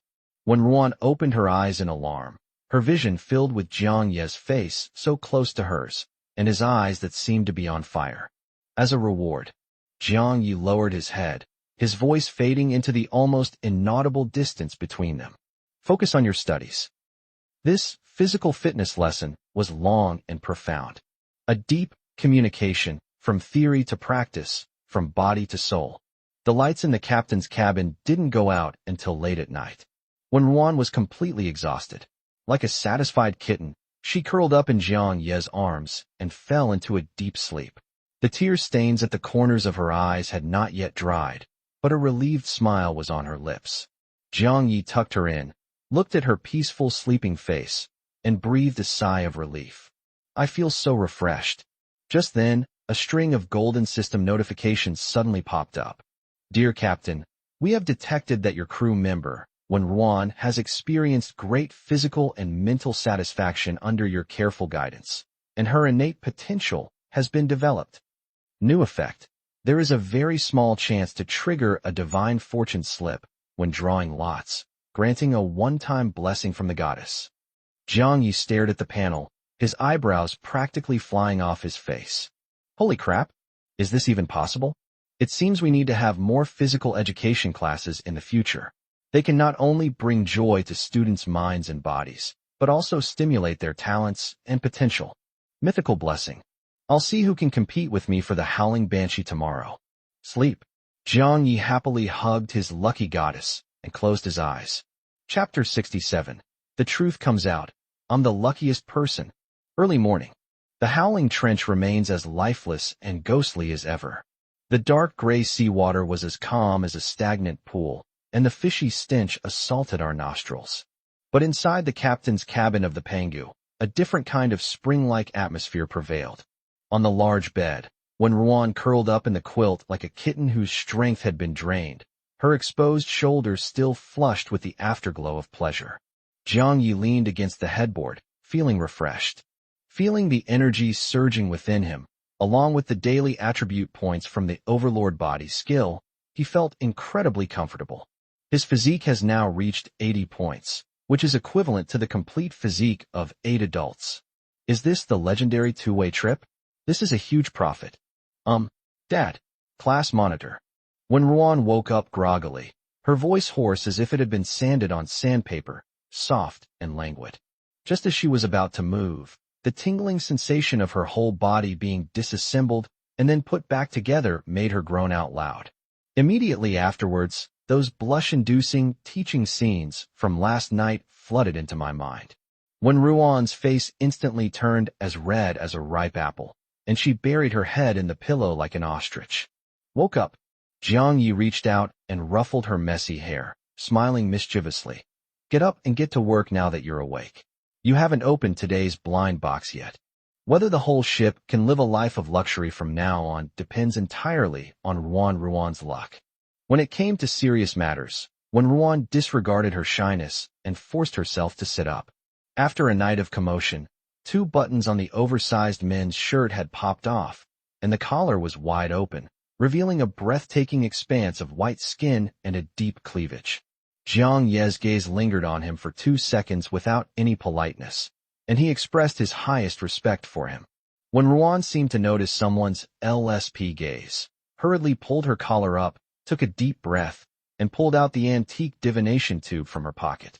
She closed her eyes and shook her little hands vigorously. He silently prayed. It has to be a good draw. It has to help the class monitor. Ding. Crew member, when Ruan has been detected to be in an extremely pleasant state. Her divine sign talent has triggered a hidden critical hit. As soon as the system notification sound ended, a dazzling golden light suddenly burst out from the lottery tube. Clatter. Immediately, a divination stick, as if cast entirely in gold and entwined with sacred patterns, fell onto the bed. Jiang Yi reacted quickly and grabbed it. Divine Oracle, Goddess's Sigh, unique consumable. Quality, mythical, fake. Effect, upon use, an absolute safety zone is forcibly created within a specified radius of 50 meters, lasting for 30 minutes. During this period, any hostile attacks, including physical, magical, mental, and rule-based attacks, are ineffective, and friendly units recover 5% of their health and spirit per second. Description: even if death comes, it must kneel at the goddess's feet and sing conquer. Holy crap. Jiang Yi couldn't help but blurt out a phrase from the classic Chinese text. This isn't a sign-up slip. It's an invincible card that lasts for 30 minutes straight. In this epic mission where you could die at any moment, this thing is your margin for error. It's your life. You could even call it an official cheat. What is it? When Ruan blinked her big eyes nervously, her eyelashes trembling slightly. Nice one. Jiang Yi kissed her hard on the cheek. Ruan, you're truly our lucky star. When Ruan was dizzy from the kiss. Although she didn't know exactly how strong the divination stick was, seeing Jiang Yi so happy, she smiled foolishly, her eyes crinkling like two crescent moons. Jiang Yi put the divination slip into his backpack, and his confidence instantly returned. With this trump card, those old cronies can act however they want. Trying to scheme against me? Sorry, I have an invincibility frame. Dressed neatly, Jiang Yi pushed open the door and stepped out. I almost bumped into someone as soon as I stepped out the door. Ying Yao was leaning against the wall with her arms crossed, her little face sullen, her beautiful eyes fixed on him, looking like a little female dragon whose food had been stolen. Yao up so early? Jiang Yi asked knowingly. Snort. Ying Yao snorted loudly, glanced at the captain's cabin, and said sarcastically, some people were teaching until late last night, and they still have so much energy. They must have worked so hard. The air was instantly filled with the aroma of Shangxi aged vinegar. Jiang Yi laughed, stepped forward, and pinched her puffed-up cheeks. What? You also want to join my physical fitness improvement class? Sure, line up to sign up. This course is in high demand. Who wants to attend your lousy class? Ying Yao reacted like a cat whose tail had been stepped on, instantly bristling and slapping Jiang Yi's hand away, her cheeks burning red. She was just furious. Her own dragon cub was clearly the strongest, so why did that silly goose get to win first? On the deck not far away, when Sa was wiping her short knife when she saw her older sister come out of the captain's cabin with a red face and a strange walking posture. Then she looked at Ying Yao flirting with Jiang Yi at the door and couldn't help but whistle a lewd whistle. Sis, you've really nailed this. I'd give you an 8.8 out of 10 for that move. When Ruan's face flushed instantly, reaching the roots of her neck, and she wished she could carve out a 3-bedroom apartment and disappear into it. Just then, the captain's terminal on Jiang Yi's wrist vibrated. The temporary group chat in the mission channel lit up. Smiling Buddha, at everyone, the time has come. The mental impact at the whirlpool entrance is weakest now. I suggest that each ship send a team of 10 elite members to rappel down using ropes. The rest of you stay behind to guard against any unforeseen circumstances. What do you think? Tyrannosaurus Rex, stop dawdling. It should have been done sooner. My axe has been itching for a long time. Cobra, 10 people? No more, no less, I agree. There were a few more lukewarm exchanges in the channel, but it was ultimately passed unanimously. Everyone knew that what lay below was a den of dragons and tigers, but no one dared not send anyone. Sending too few people would seem insincere and would invite criticism from the crowd. If too many people are sent, the hometown will be empty and easily robbed. 10 people are the tacit balance point among this group of plastic allies. Jiang Yi turned off the channel, his expression returning to its usual coldness. All right, the voice echoed across the deck. Zhou Ling, Wen Sa, Ying Yao, Su Tao, stepped forward. Here, the 4 female warriors responded in unison. The rest of you who are willing to go into the water, step forward. As soon as the words were spoken, 6 more girls who usually trained hard stepped forward. There might still be fear in their eyes, but even more so, trust and fighting spirit. Jiang Yi glanced around and nodded in satisfaction. He looked at Lin Jixia and said, Sister Jixia, the ship is now in your and Flora's hands. Lin Jixia pushed up her glasses, her beautiful eyes behind the lenses filled with calmness. Don't worry. Anyone who dares to touch the Panga ship, I'll teach them a lesson they won't forget. Flora, standing to the side, nodded as if she understood, and mimicked Lin Jixia, repeating in a pure and ethereal voice. Humph. Why are the flowers so red? Jiang Yi suppressed a laugh and waved his hand dismissively. Check equipment. Target, Howling Banshee's lair. Let's enter. The sea breeze howled. A moment later, the 8 giant ships released 8 thick alloy cables, like 8 tentacles reaching into hell, which slowly descended into the bottomless, swirling vortex of darkness. Chapter 68 Beneath the Whirlpool, the First Clash. Below the underwater whirlpool. Dark. It felt like being forcibly shoved into a bucket of asphalt. It was sticky and thick, making it hard to breathe. The group descended along the cable, the surrounding air so cold it felt like it would freeze their bones. That faint wailing was no longer just a sound. It was more like countless invisible little hands holding steel needles, stabbing hard into your brain. Ugh, I feel so dizzy. Su Tao's face was pale, and her brows were tightly furrowed. She has a psychic talent and is most sensitive to this kind of environment. The malice emanating from the abyss was frantically draining her mental energy, and even the hand holding the bubble was trembling slightly. This is the welcoming gift from the screaming trench, an all-attribute suppression aura. Jiang Yi was also very unhappy. The body's qi and blood felt as if a huge boulder was pressing down on it, and the circulation speed slowed down significantly. But that was all. The Overlord body's 80-point physique instantly reacted, and its powerful life force surged like a furnace, forcefully expelling the chill from its body. For him, this negative condition was at most like wearing a slightly tight sweater. Everyone, adjust your breathing, don't look around, descend at a steady pace. Jiang Ye's voice calmly penetrated into the ears of each girl through the team's voice channel. He gripped the cable with one hand, his eyes scanning the surroundings like a hawk. In the darkness, the figures on the other 7 cables were faintly visible, like a string of silent hanged ghosts. The atmosphere was excessively oppressive. In this godforsaken place, these so-called allies around you are definitely 10 times more dangerous than the monsters below. They descended to a depth of 50 meters. A sudden change has occurred. Not far to the right, the cable of the Cobra began to shake violently without warning. Immediately afterwards, the cable, like a raging python, swept fiercely towards Jiang Yi and his group with a howling wind.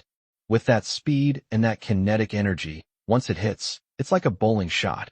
Everyone will be blasted into the abyss. Fuck you. Jiang Yi's eyelids twitched, and he cursed inwardly. They're already causing trouble before the project has even landed? Court death. Zhou Ling, who was at the bottom of the group, suddenly shouted, his voice booming inside his helmet. Sea-level talent. Hercules. 5 times the power. Full power. Her long legs gripped the cable tightly like hydraulic clamps, freeing one hand to swing the heavy tower shield, as large as a door panel, and rammed it against the oncoming cable.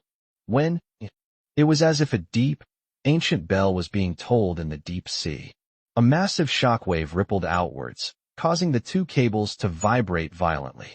But Zhou Ling was like a rivet welded to a steel frame.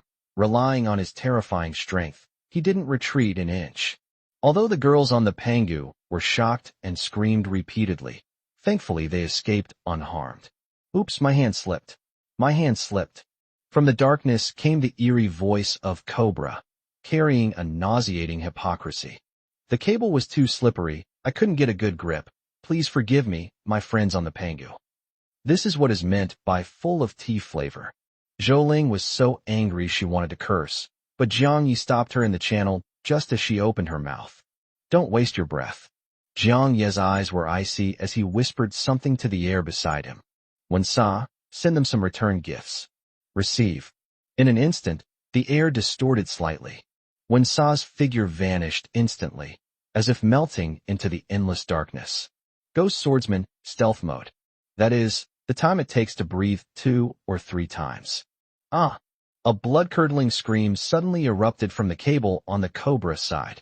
Suddenly, a spurt of blood gushed from the right wrist of one of the pirates responsible for bringing up the rear, who was gripping the rope. Then the entire hand fell neatly into the water and was instantly swallowed by the black sea water.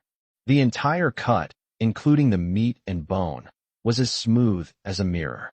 The next second, when Sa's figure reappeared beside Jiang Yi, the short knife in her hand was clean, as if it had never been drawn. Hiss! A gasp of cold air came from the darkness. The other end of the line, Cobra, fell into a deathly silence. No one dared to utter another word. This cut severed not only the hand, but also the contempt of those seasoned veterans. This Pangu ship, full of girls, is not a soft persimmon to be manipulated, but a poisonous rose with thorns. After this little incident, the rest of the journey was smooth sailing. Finally, a faint blue light appeared beneath my feet. It was a huge underwater cave with a natural stone platform in the middle. The 8 teams landed one after another on the edge of the platform, like falling leaves. In the very center of the platform stands a dilapidated and ancient altar. Dozens of semi-transparent black figures floated around the altar. They have no facial features, their bodies twist like smoke, and they emit wails that drive people crazy. Shadow of Lamentation, Elite Monster. Characteristics: 50% physical immunity, with added mental pollution. Weaknesses: strong light, pure energy attacks. It's these filthy things. The most hot-tempered Tyrannosaurus Rex's eyes turned red the moment it landed. He didn't care about any formation, and charged forward with that blood axe as big as a door, just like a runaway dump truck. Die! The axe strike was so powerful that it created a crackling sound in the air. But when this physical attack hits the ghost, it's like punching cotton. The shadow of wailing merely flickered before unleashing a mental shockwave that pierced the Tyrannosaurus Rex's crown. The Tyrannosaurus Rex, as strong as a bear, grunted and staggered instantly. Its originally fierce movements became as slow as an old lady practicing Tai Chi. Fool. Jiang Yi mentally gave his assessment. On the other side, the monks led by the smiling Buddha fared slightly better. A monk in a kasaya, holding a staff, chanted scriptures, and golden sound waves rippled outwards, forcing the dark figures to retreat. Yao Yao. All right, I've been holding it in for ages. Ying Yao snapped her fingers excitedly, and the mini dragon that had been lying down behind her suddenly flapped its wings and flew up, opening its mouth full of fangs. Roar! A tender yet majestic dragon's roar echoed throughout the cave. The next second, a blazing dragon breath mixed with golden arcs of electricity swept across the monster horde in front of them like a high-powered laser cannon. Physical immunity? Sorry, this is magical true damage. Sizzle, sizzle, sizzle. Those shadowy figures that had rendered the Tyrannosaurus Rex helpless were instantly vaporized into nothingness the moment they came into contact with the Thunderfire dragon breath, without even having time to scream. The blinding light instantly illuminated the entire cave, turning everyone's faces deathly pale. This is the legendary nuclear piece. Holy crap! The Tyrannosaurus Rex, which was engaged in hand-to-hand combat with the monster, nearly had its eyes pop out of their sockets. What kind of damage is this? This is like a humanoid self-propelled cannon. The other captains, who were also struggling, looked at Ying Yao and the little dragon with expressions of disbelief and greed. Jiang Yi ignored this and said coldly, "Don't just stand there, finish him off." The girls on the Panga ship had long been working in perfect harmony. After the dragon's breath, Zhou Ling raised his shield and advanced. Wen Sa reaped the remaining enemies like a ghost, and Su Tao controlled the bubbles precisely. In just a short while, all the monsters on Jiang Ye's side were wiped out, leaving not a single hair behind. The battle ended quickly. The others all sustained injuries to varying degrees, and Tyrannosaurus's side even had 2 henchmen turned into idiots by a mental shock, who were now drooling and grinning foolishly. On Jiang Ye's side, however, all 10 girls had perfectly styled hair and even wanted to touch up their makeup. This vast difference in strength made the atmosphere on site extremely delicate. Just then, Cobra suddenly chuckled sinisterly and pointed his finger at the altar in the center. Everyone, don't just look at the beautiful women. This altar seems to have some significance. Everyone looked in the direction of the sound. On the once gray altar, lines of ancient, scarlet characters appeared as if they were congested with blood. Nobody can understand it. Besides Jiang Yi, who possesses the ability to see through weaknesses. The system translation appeared directly on his retina, every word reeking of blood. Only by sacrificing 8 indomitable souls at this place can the slumbering master be awakened. Jiang Ye's heart skipped a beat. 8. There were exactly 8 factions and 8 captains present. Could this be a dead end where everyone is locked in a cage and kills each other? Oh no. Everyone retreat. Just as Jiang Yi was about to issue a warning, an unexpected event occurred. Uft. The dull thud of a sharp blade piercing flesh was particularly jarring in the deathly silent cave. Everyone turned around in shock. The honest captain, code-named Old Turtle, and who had been silent all along, was now looking down with an incredulous expression. A blood-stained golden knife tip protruded from his chest. Behind him, the laughing Buddha maintained his compassionate smile and slowly drew his monk's knife. Blood gushed out, staining his pristine white monk's robes crimson, making him appear eerie and terrifying. Amitba. The smiling Buddha clasped his hands together and bowed to the slowly collapsing corpse of the old tortoise. His tone is gentle, as if he were performing a ritual to help an ant pass on. Old tortoise benefactor, this altar is missing a catalyst. If you don't go to hell, who will? First blood born. With the death of the old turtle captain, the crew members following him instantly lost their vitality and died. Chapter 69. A Buddha's Mouth, a Snake's Heart. The hunt begins. In an instant, the air inside the cave seemed to freeze, and even breathing sounded superfluous. All eyes were fixed on that blinding crimson, blood dripping from the laughing Buddha's dagger, blooming into alluring plum blossoms on the gray ground. 1 second a high monk was chanting compassion with his hands clasped together. The next he became a deadly demon. This visual impact is even more chilling than the monsters in the deep sea. You, the second-in-command behind Tyrannosaurus Rex, roared instinctively, as if a piece of red-hot coal was stuck in his throat. The word "you" was barely out of his mouth before he was forced back down. Because the smiling Buddha is looking this way. He still had that compassionate and kind face, but deep in his eyes was a chilling indifference. That look wasn't like looking at a person, but more like looking at a piece of dead meat on a chopping board waiting to be sold. Old tortoise, your worldly ties are severed. This humble monk will send you to the Pure Land as soon as possible, which can be considered a meritorious deed. The smiling Buddha spoke softly, taking out a clean white handkerchief from his robes and slowly wiping the bloodstains from the blade, his movements as elegant as if he were polishing a rare antique. Esteemed benefactors, the altar may have whetted our appetites, but it is clear that we are not yet satisfied. Instead of all of us wasting our lives here, why don't we vote to select 7 destined people to go see Buddha?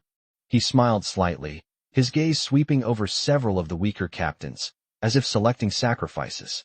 The strong live, the weak die. Those who survive share the opportunity. That's fair, isn't it? Before he finished speaking, the 9 monks behind him stepped forward in unison. Drink. The monk slammed his staff on the ground, and golden light appeared and disappeared. Jiang's heart tightened. What a smiling Buddha. He's really good at playing this moral blackmail and physical salvation game. This is an attempt to seize control of the narrative and turn this chaotic deadlock into a hunting game orchestrated by him. To be both a prostitute and a virtuous woman, that's what you call professional. Bullshit. The Tyrannosaurus Rex finally came to its senses, and its rage meter instantly filled up. The blood-red axe, as big as a door panel, slammed to the ground with a loud crash, sending sparks flying. What I despise most is a bald monk like you who stabs you in the back. Want to kill someone? Ask my axe if it'll allow it first. Although Tyrannosaurus Rex's brain is all muscle, it still understands the principle of mutual dependence. Now that the old tortoise is dead, will I be next? Heh, why is Boss Tyrannosaurus getting angry? The cobra in the shadows smiled sinisterly. He retreated silently, as if he had no bones, keeping a safe distance from Tyrannosaurus Rex and laughing Buddha. What the Buddha said makes sense. Survival of the fittest is the iron law of the ocean world. His gaze, like a slippery, venomous snake, darted around the field, clearly plotting how to fish in this murky water. The atmosphere instantly reached its breaking point. That fragile, paper-thin alliance shattered into dust the instant the first drop of blood was spilled. This place is no longer a cooperative instance. It's now a battleground for raising monsters. Jiang Yi remained silent, only slightly turning his head to give Zhou Ling and Wan Sa behind him a wink. The 10 men retreated in perfect unison, their backs against the rock wall, occupying a blind spot that was easy to defend and difficult to attack. The little dragon on Ing Yao's shoulder seemed to sense its master's fighting spirit, letting out a low dragon roar in its throat, and crackling lightning bolts at the corners of its mouth, warning all those with ill intentions. Jiang Ye's silence and powerful deterrent force ironically made them the only isolated island in the eye of the storm. Since the Tyrannosaurus Rex benefactor remains obstinate, the smiling Buddha sighed, his expression of compassion deepening. Then this humble monk has no choice but to help you, benefactor, to transcend these sins. Before he finished speaking, his figure suddenly vanished. When it reappeared, it had already sneaked up on the Tyrannosaurus Rex like a ghost. Let's do it. Almost at the same time, Cobra also moved. But instead of getting involved in the battle of the gods, he struck like a black lightning bolt, directly at the weaker captain. Kill. Protect the captain. Go to hell. In an instant, the entire cave was in complete chaos. The skill effects flew wildly, and screams and roars mingled together.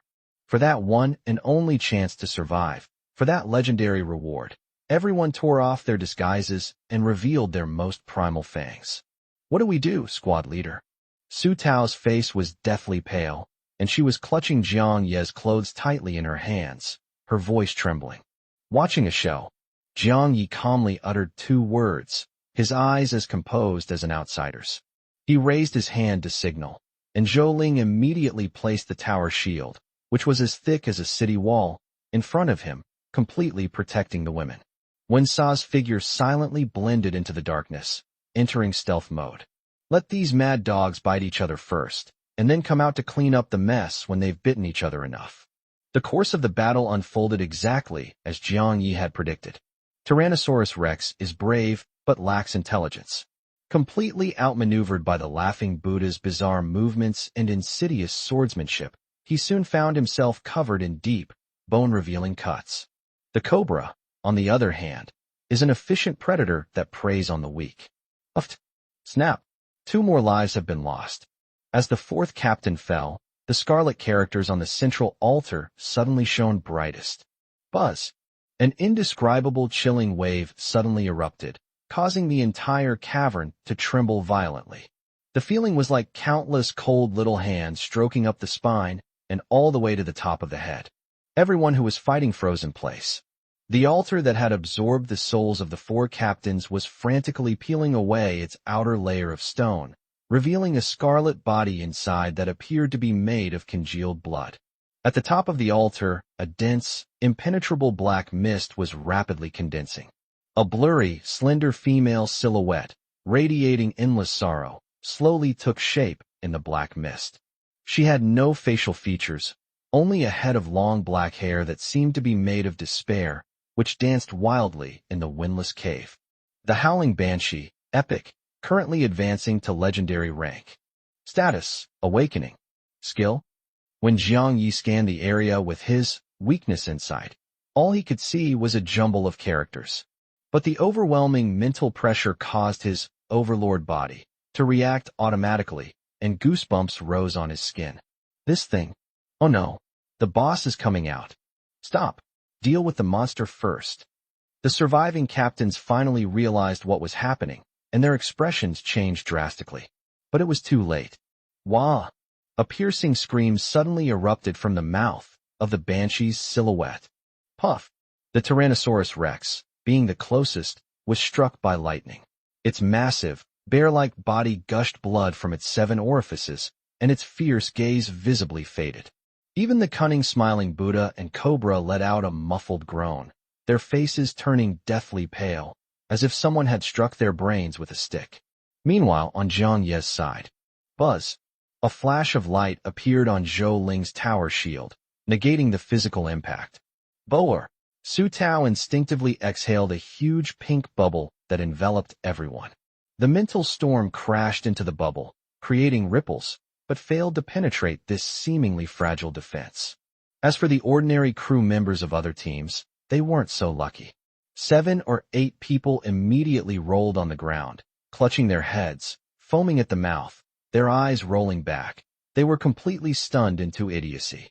The banshee's form became even more solid after that shriek. She slowly raised her long arm, made of black mist, and pointed it towards the most seriously injured Tyrannosaurus rex. Before the Tyrannosaurus rex could even recover from the mental shock, it felt an irresistible suction force enveloping its entire body. No, no. He let out his last, defiant roar. His body shrank at a visible speed, like a punctured balloon. The next second, a humanoid phantom shimmering with golden light was forcibly pulled out of his skull. The scene looked like someone sucking on jelly with a straw. Glug! The banshee opened her mouth and inhaled, and the Tyrannosaurus rex's soul was swallowed into her belly with a scream. The fifth captain has fallen. Having absorbed the soul of a powerful being like the Tyrannosaurus rex, the banshee's size instantly increased, and her aura became even more terrifying, even distorting the surrounding space. The remaining smiling Buddha and Cobra realized what was happening. This altar is not a task that can be completed by sacrificing 8 souls. They are using their own lives to gradually nurture a terrifying existence that is impossible to resist. At this moment, they all became the first buffet after the banshee's resurrection. The succubus's featureless face slowly turned, as if selecting the next dessert with a better taste. Finally, that cold, deathly gaze fell upon the smiling Buddha, who was closest to her and had the most vigorous blood. Chapter 70 The Golden Body of Buddha. A mournful cry echoes from the trench beneath the whirlpool. The moment the wailing banshee locked onto him. If I don't go to hell, who will? Mask on the laughing Buddha's face finally couldn't hold up any longer. It's like old, cracked wall plaster, revealing the hideous true nature beneath.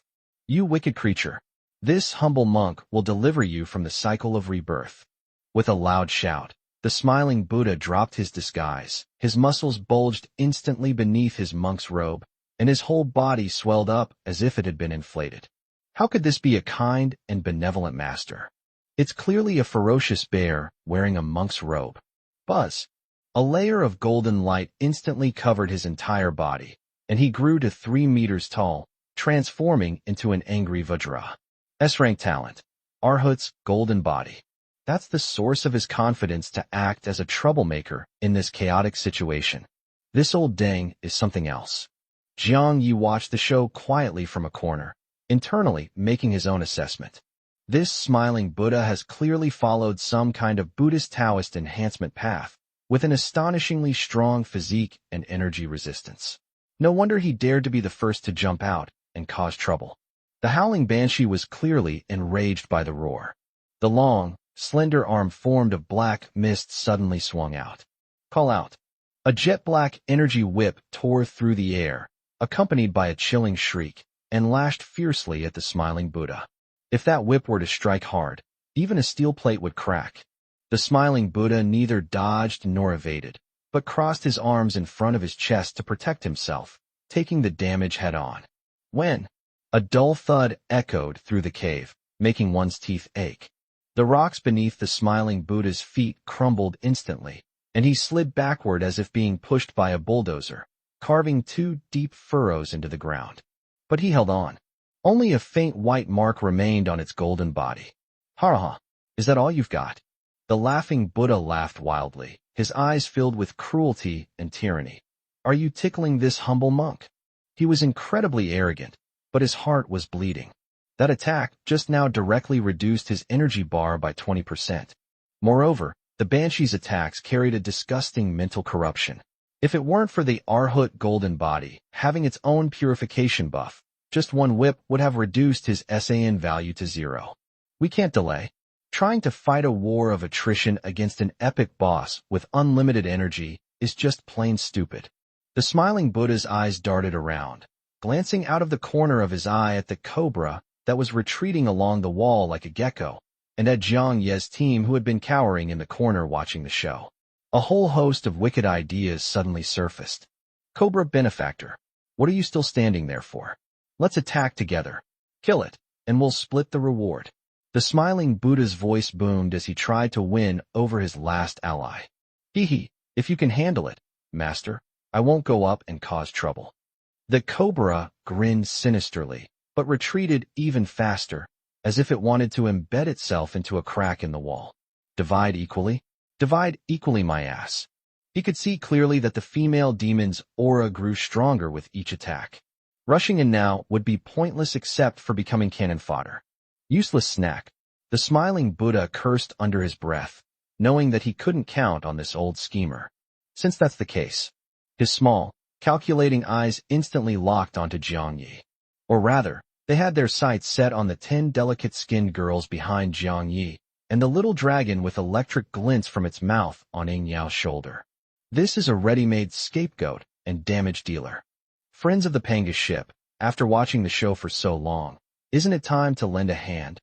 While using his imposing golden body to fight the banshee, he shouted, "This beast has extremely high physical resistance, but it's afraid of pure energy attacks. Let your little dragon breathe fire again, and we'll break its defense together." His words sounded reasonable and were full of righteous indignation, as if he were speaking for everyone's sake. But under Jiang Ye's weakness in sight, the little tricks on this bald monk's head shone brightly. To use someone else to do one's dirty work. He wanted Ying Yao to draw hatred so he could take the opportunity to slip away. Oh! Jiang Ye's lips curled into a cold smile, his eyes filled with amusement. This bald monk is half buried in the ground, yet his abacus beads are still clanging loudly. He didn't even bother to reply, and simply said in the team channel, "Yao Yao, listen to the command later, and I'll let you spray some more." Oh! Ying Yao pouted, somewhat annoyed. She was about to burst with dragon breath, but Jiang Ye's words were law, so she had no choice but to endure it. Seeing that Jiang Yi was completely unresponsive, the smiling Buddha's face turned as black as the bottom of a pot. Fine, fine. You won't listen to reason, so you'll have to suffer the consequences, huh? Then don't blame this humble monk for performing rituals to help you pass on to the afterlife. Boom. He stomped his foot, and his massive golden body, instead of retreating, advanced, actually charging towards the howling banshee.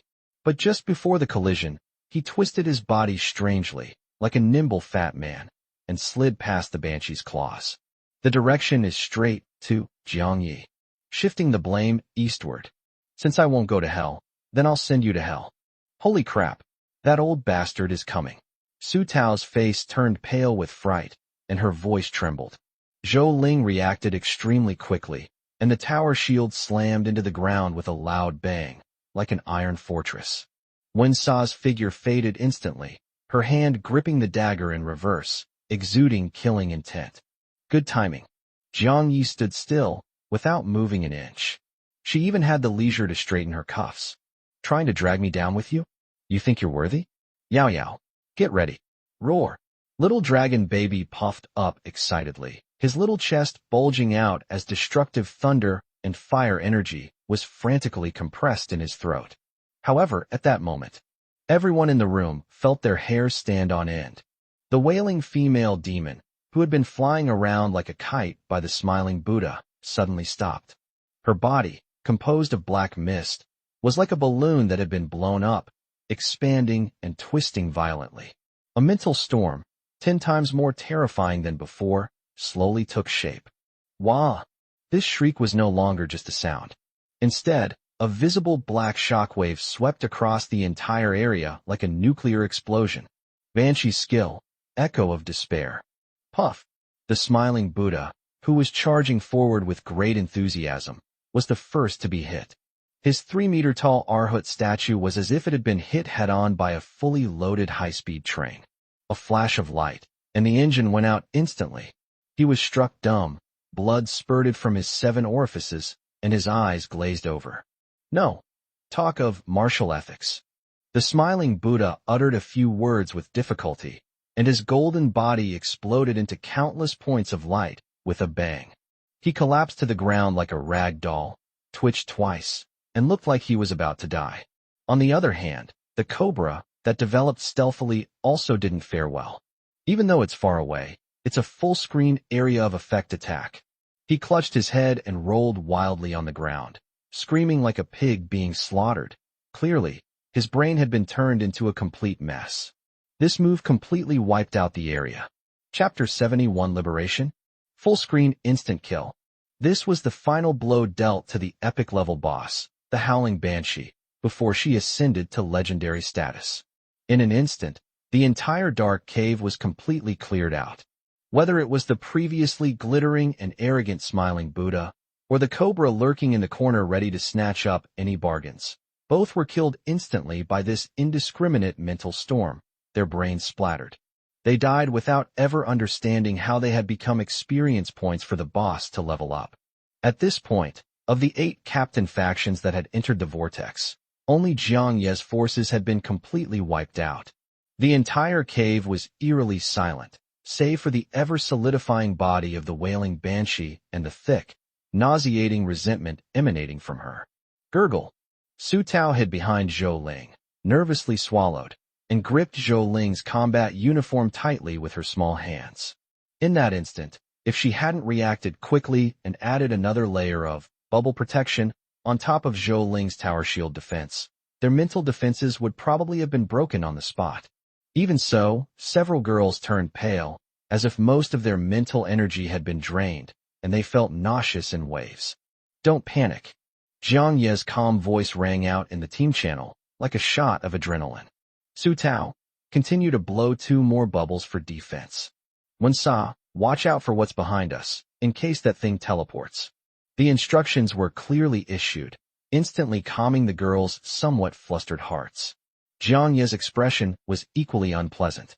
With his high mental attribute of 130 points, he also felt a strong stinging pain just now, as if someone was stabbing his temple with a red-hot steel needle. Wah! The howling banshee seemed to enjoy the feeling of utter stillness. She floated slowly in midair, her faceless face turning toward the only gathering place of living things in this cave. A sense of being locked on, several times stronger than before, instantly enveloped everyone. It's over. This is the first reaction in every girl's mind. The aftershocks of the ultimate attack almost wiped them out, and now the boss himself is locking onto them. How are they supposed to fight? Class monitor, should we retreat first? Su Tao's voice had become a little hoarse from constantly blowing bubbles. Retreat. Jiang Yi glanced at the bottomless dark vortex above. Do you think it will let us climb up safely? The banshee clearly didn't give them time to discuss. Her long, slender arms, formed of black mist, rose again. This time, at the tip of her arm, a ball of pitch-black energy, more terrifying than any previous attack, was rapidly condensing, swallowing up all the surrounding light. The negative energy in the air seemed to have found an outlet, rushing wildly into the energy ball. Weakness in sight. Warning. Deadly energy detected. This skill is end, with instant death potential. Cannot be blocked. Cannot be dodged. Jiang Ye's pupils shrank to the size of pinpoints. Immediate death? What the hell is this game? Everyone, back to back. Prepare for the attack. Jiang Yi roared. It seems that conventional methods are no longer effective. Zhou Ling gritted his teeth, pinning the tower shield firmly to the ground. He activated his sea-level talent, Hercules, to its limit, causing the veins on his arms to bulge. Yingyao didn't care about anything else. She merged with Long Bao and transformed into a dragon girl. Her wings of thunder and fire spread out, protecting everyone under them. But they all knew that this was most likely to be in vain. It seems we have no choice but to use that trump card.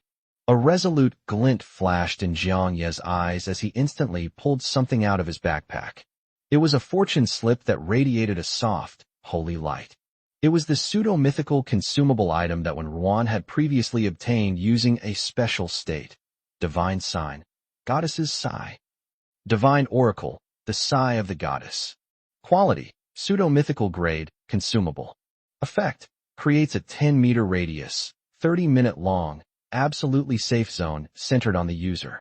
Within the zone, all friendly units are immune to all forms of attack and negative status effects, and slowly regenerate health and mana, without the slightest hesitation. Just as the end spell in the Howling Banshee's hand was about to be launched, Jiang Yi crushed the divine sign. Buzz! A gentle sigh seemed to fall from the heavens and resounded throughout the entire venue. Immediately, a soft golden halo, visible to the naked eye, spread out from Jiang Ye's center. Wherever the aperture passes, it's as if time and space have been paused. The chilling cold that could freeze one's soul was instantly dispelled, replaced by a warm and comfortable space that enveloped everyone. Almost at the same time. Call out. The jet black and energy ball, carrying an aura of annihilation, crashed violently into the barrier of the golden halo. There was no earth-shattering explosion. There was no earth-shattering shockwave. The terrifying energy ball, powerful enough to instantly destroy the golden body of the laughing Buddha, dissolved and purified silently the moment it came into contact with the golden halo, like a drop of ink falling into an endless ocean, without even causing a ripple. Immune to all attacks. This is the true value of a pseudo-mythical item. Inside the cave, a bizarre scene unfolded. Inside the golden light shield, Jiang Yi and the girls were safe and sound, even enjoying the healing warmth of the light, their pale faces quickly regaining their color. Outside the golden light barrier, the wailing banshee let out a silent roar, frantically lashing out at the barrier with energy whips and mental shocks, but she could not budge it an inch. Su Tao covered her mouth, her almond-shaped eyes wide open. We survived? It's more than just surviving. When Sa licked his dry lips, looking at the banshee outside who was frantically attacking but doing nothing, his eyes filled with shock. This state is practically invincible. We only have 30 minutes, Jiang Yi said calmly. We have 30 minutes of absolute safety. He looked around at the girls, whose faces showed signs of relief, and said in a deep voice, "Don't just stand there. This is our only chance." Now, the roles have been reversed. It's fighting outside, and we're watching from inside. When it's exhausted, or when 30 minutes are up, that's when we'll launch our counterattack. Jiang Yi turned his gaze to Ying Yao. Yao Yao, is the dragon breath ready? In a moment, listen to my command and bombard its core. All right, Ying Yao nodded emphatically, her fighting spirit rekindled. For the next 20 minutes or so, a comical battle of offense and defense unfolded.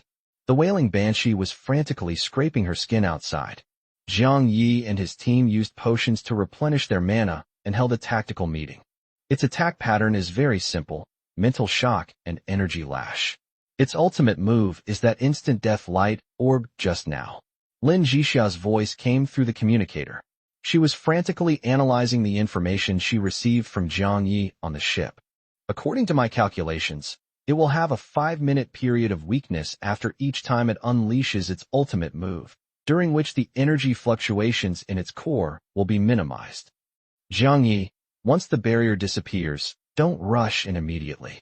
Let Yao Yao's dragon breath strike first to break through its energy shield.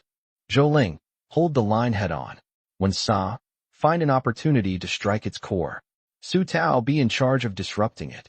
Understood. Everyone responded in unison. With the 30-minute invincibility period about to end, the howling banshee outside seemed to have exhausted its strength. Its attack frequency slowed down significantly, and its figure became much more ethereal. Now, Jiang Yi gave the order. Buzz. The golden, absolutely secure zone slowly dimmed and eventually disappeared. Roar. Ying Yao, who had been poised to strike, flapped her wings and unleashed a burst of thunder and fire dragon breath, compressed to its limit, which, like a spear of light piercing through the heavens and earth, accurately struck the wailing banshee's elusive core. Wah! The banshee, already weakened, had no time to react and was struck head-on by the dragon's breath. Sizzle sizzle. A piercing burning sound rang out, and her body, made of resentment, was instantly blasted open by the violent power of lightning and fire. Well done, Jiang Yi shouted, his figure as fast as lightning, mantis blade in hand, and pounced straight forward. However, just as his blade was about to pierce the banshee's core, mutation and regeneration. The wailing banshee, severely wounded by the dragon's breath, actually stopped all her attacking actions. Her twisted body no longer emanated resentment. Instead, it exuded an aura of endless sorrow and relief. Her face, devoid of features, slowly looked at Jiang Yi. A thought, barely audible and filled with pleading and despair, was transmitted directly into Jiang Yi's mind. Kill me. Chapter 72, Purification. The Banshee's Tragic Wish. This sudden mental message caused Jiang Yi's advancing figure to freeze abruptly. The mantis blade in his hand was only a hair's breadth away from the banshee's core, and the sharp blade had even sliced through the thin layer of black mist. But he stopped, because in that thought, there was not a trace of resentment or deception, only a heartbreaking sorrow that seemed to have been imprisoned for thousands of years. Purification? Jiang Ye's mind flashed back to the description on the mission panel. Purify the lair of the wailing banshee. From the very beginning, the objective of the mission was not killing, but purifying. Ironically, all 8 captains, including themselves, subconsciously equated purification with physical exorcism. What's wrong, squad leader? Hurry up and do it. When Ying Yao saw Jiang Yi stop, she shouted anxiously from behind. Don't move. Jiang Yi let out a low shout and activated his weakness insight, talent at full power, locking onto the banshee's core. Previously, due to the intense resentment, he could only see a jumble of characters. But now, with the banshee giving up resistance, more information flooded into his retina like a tidal wave. Name: Howling Banshee. Status: on the verge of collapse, being eroded and assimilated by the resentment core of the screaming trench. Background information: she was once the guardian of this sea, the Siren. In an ancient war, to protect the creatures of this land, her soul was shattered. One fragment fell into the ocean trench, and over thousands of years, it was corrupted by the resentment at the bottom of the trench, transforming into a monster that knows only slaughter and howling. Purification method requires pure and abundant life energy to neutralize and dispel the core resentment energy, helping it to be liberated. Note: ordinary people need to sacrifice all their life energy to meet the standard. Warning: forcibly destroying its core using physical means will detonate the resentment throughout the screaming trench, instantly assimilating all creatures in this area into new vengeful spirits. After reading this message, Jiang Yi broke out in a cold sweat. That was close. Almost there. If he had actually stabbed her just now, not only would he not have been able to complete the mission, but every single one of his men would have been buried here and become the new Wailing Banshee and Wailing Banshee Squad.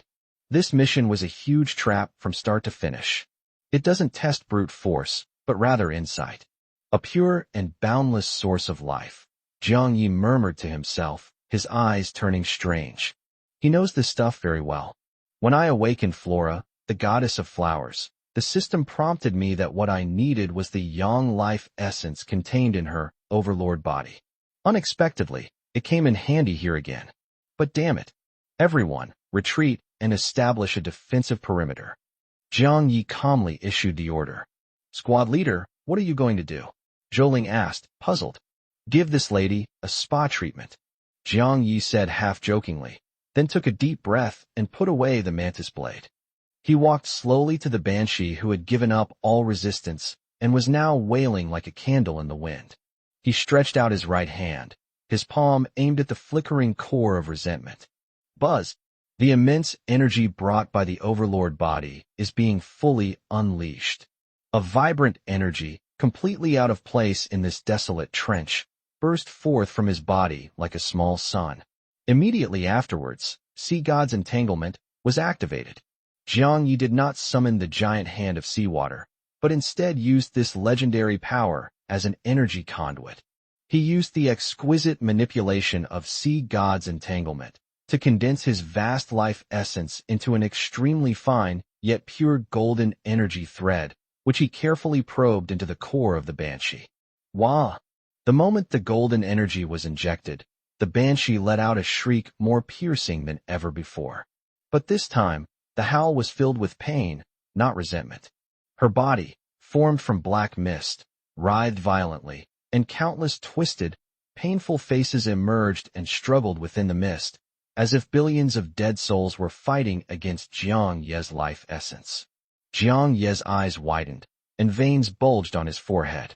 His constitution, reaching 80 points, made his life essence as powerful as a raging volcano. An ordinary person might need to sacrifice all their life force, but for him, consuming only a portion should be enough. Boom! The immense golden energy was no longer a trickle, but a torrent of power that violently assaulted the core of the banshee. Sizzle sizzle. The black resentment attached to the core was rapidly evaporated and purified in the face of pure life force, like snow meeting the blazing sun. The banshee's body changed from pitch black to grayish-white at a speed visible to the naked eye, and then from grayish-white to translucent. That lingering resentment that has persisted for thousands of years is being peeled away little by little. When the last wisp of black mist was completely dispersed by the overwhelming life force, the entire cave fell silent. The wailing banshee's enormous and twisted body had vanished. Instead, there was a translucent female phantom floating in midair, emitting a soft blue light. Her long, seaweed-like blue hair and delicate, beautiful features, though merely a phantom of a soul, were breathtakingly beautiful. She slowly opened her eyes, which seemed even clearer and bluer than the ocean. She looked deeply at Jiang Yi, said nothing, but bowed slightly to him, performing an ancient and elegant gesture. His eyes were filled with gratitude and relief. The next second, her figure transformed into countless blue specks of light, like a dazzling meteor shower, and vanished into the cave. Ding! Congratulations!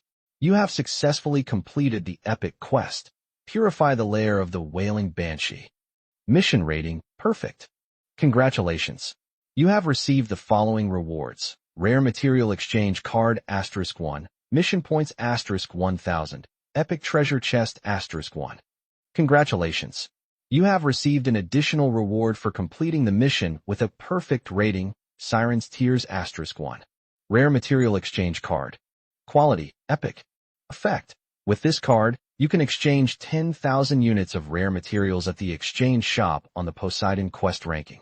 The Siren's Tears. Quality, Legendary. Effect. A tear containing the power of an ancient sea monster's soul. Consuming it permanently increases mental strength and has a very small chance of granting a high-level skill related to charm or song.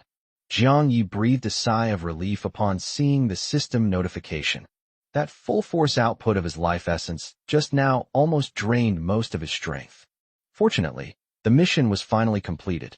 He couldn't help but grin as he looked at the reward he had just received. However, he didn't even have time to be happy. Rumble.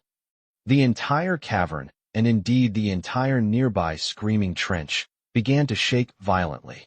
Large chunks of rock above peeled away, and the platform beneath their feet was instantly covered with spiderweb-like cracks. Without the banshee as the core of resentment, to suppress it, this already unstable underwater space finally met its end. Oh no, this place is going to collapse. Wensa's expression changed drastically as she looked up at the collapsing vortex passage. Quick, back to the cable. Full speed up. Jiang Yi roared, grabbed Su Tao from the ground, hoisted her onto his shoulder, and ran back. The girls, disregarding their exhaustion, exerted all their strength as they rushed toward the cable that had been lowered down earlier. Chapter 73 Legendary Skills. Rumble. The earth shook violently. The entire screaming trench resembled an ancient behemoth awakened, violently churning its body. The whirlpool-like passage overhead, formed by seawater, was twisting and collapsing wildly, with countless giant rocks mixed with murky seawater crashing down like an apocalyptic catastrophe. With the suppression of the wailing banshee, the core of resentment, gone, this already unstable underwater space finally came to its end. Holy crap! Run! Jiang Yi didn't have time to think. He rushed over, grabbed the still-dazed Su Tao, and easily hoisted her onto his shoulder. Quick! Back to the cable! Full speed up! He yelled at the others. The girls were instantly jolted awake from their near-death experience, their survival instincts kicking in as they desperately rushed toward the alloy cable that had been lowered down earlier. Ying Yao, in her dragon girl form, flapped her wings, creating a gust of wind that pushed the slowest girls towards the cable. Behind the Zholing Hall, a massive tower shield stood overhead, constantly deflecting the falling rubble. Clang! Bang! The violent impacts continued, and Zhou Ling's hands went numb from the shock, but she gritted her teeth and didn't take a step back. Run! The group grabbed the ropes and, like agile apes, began to climb frantically upwards. On the Pangu, Lin Zhixiao, who had been monitoring the battle situation through the communicator, felt her heart leap into her throat the moment she heard Jiang Ye's loud shout. Everyone, squeeze the cables with all your might. Quickly. Her intellectual and gentle voice was now filled with undeniable authority. The girls who remained on the deck immediately sprang into action. Several of them worked together to turn the huge metal winch, and the alloy cable was pulled upwards at high speed. Below, the world is constantly collapsing. Above is the Pangu symbol, representing life. Everyone was on edge. Finally, just a second before the last platform was completely swallowed by the endless darkness below, Jiang Yi and his group were successfully pulled onto the deck. Quickly, get out of here. Jiang Yi jumped onto the deck, put down Su Tao, whose legs were already weak, from his shoulder, and looked towards the cockpit. Without his instructions, Lin Jixia had already set the flight path. Second-order power core, 100% power. Set sail. Buzz. From the bottom of the Pangu ship, a deep blue light burst forth, and the entire giant ship shot out like an arrow, instantly breaking through the collapsing sea. The massive underwater whirlpool behind the ship, accompanied by an extremely muffled roar, completely imploded and vanished, turning into a chaotic and raging ocean current. The heart-pounding ripples only gradually subsided after the Pangu had sailed more than 100 nautical miles away. On the deck, the 10-man team who had narrowly escaped death collapsed to the ground, panting heavily. When Sa leaned against the ship's railing, her neat short hair soaked with sweat and plastered to her cheeks, her chest heaving violently. Ying Yao deactivated her dragon girl form, her face pale, clearly indicating that the final burst of power had taken a toll on her. Su Tao lay directly on the ground, like a dehydrated cat, not wanting to move at all.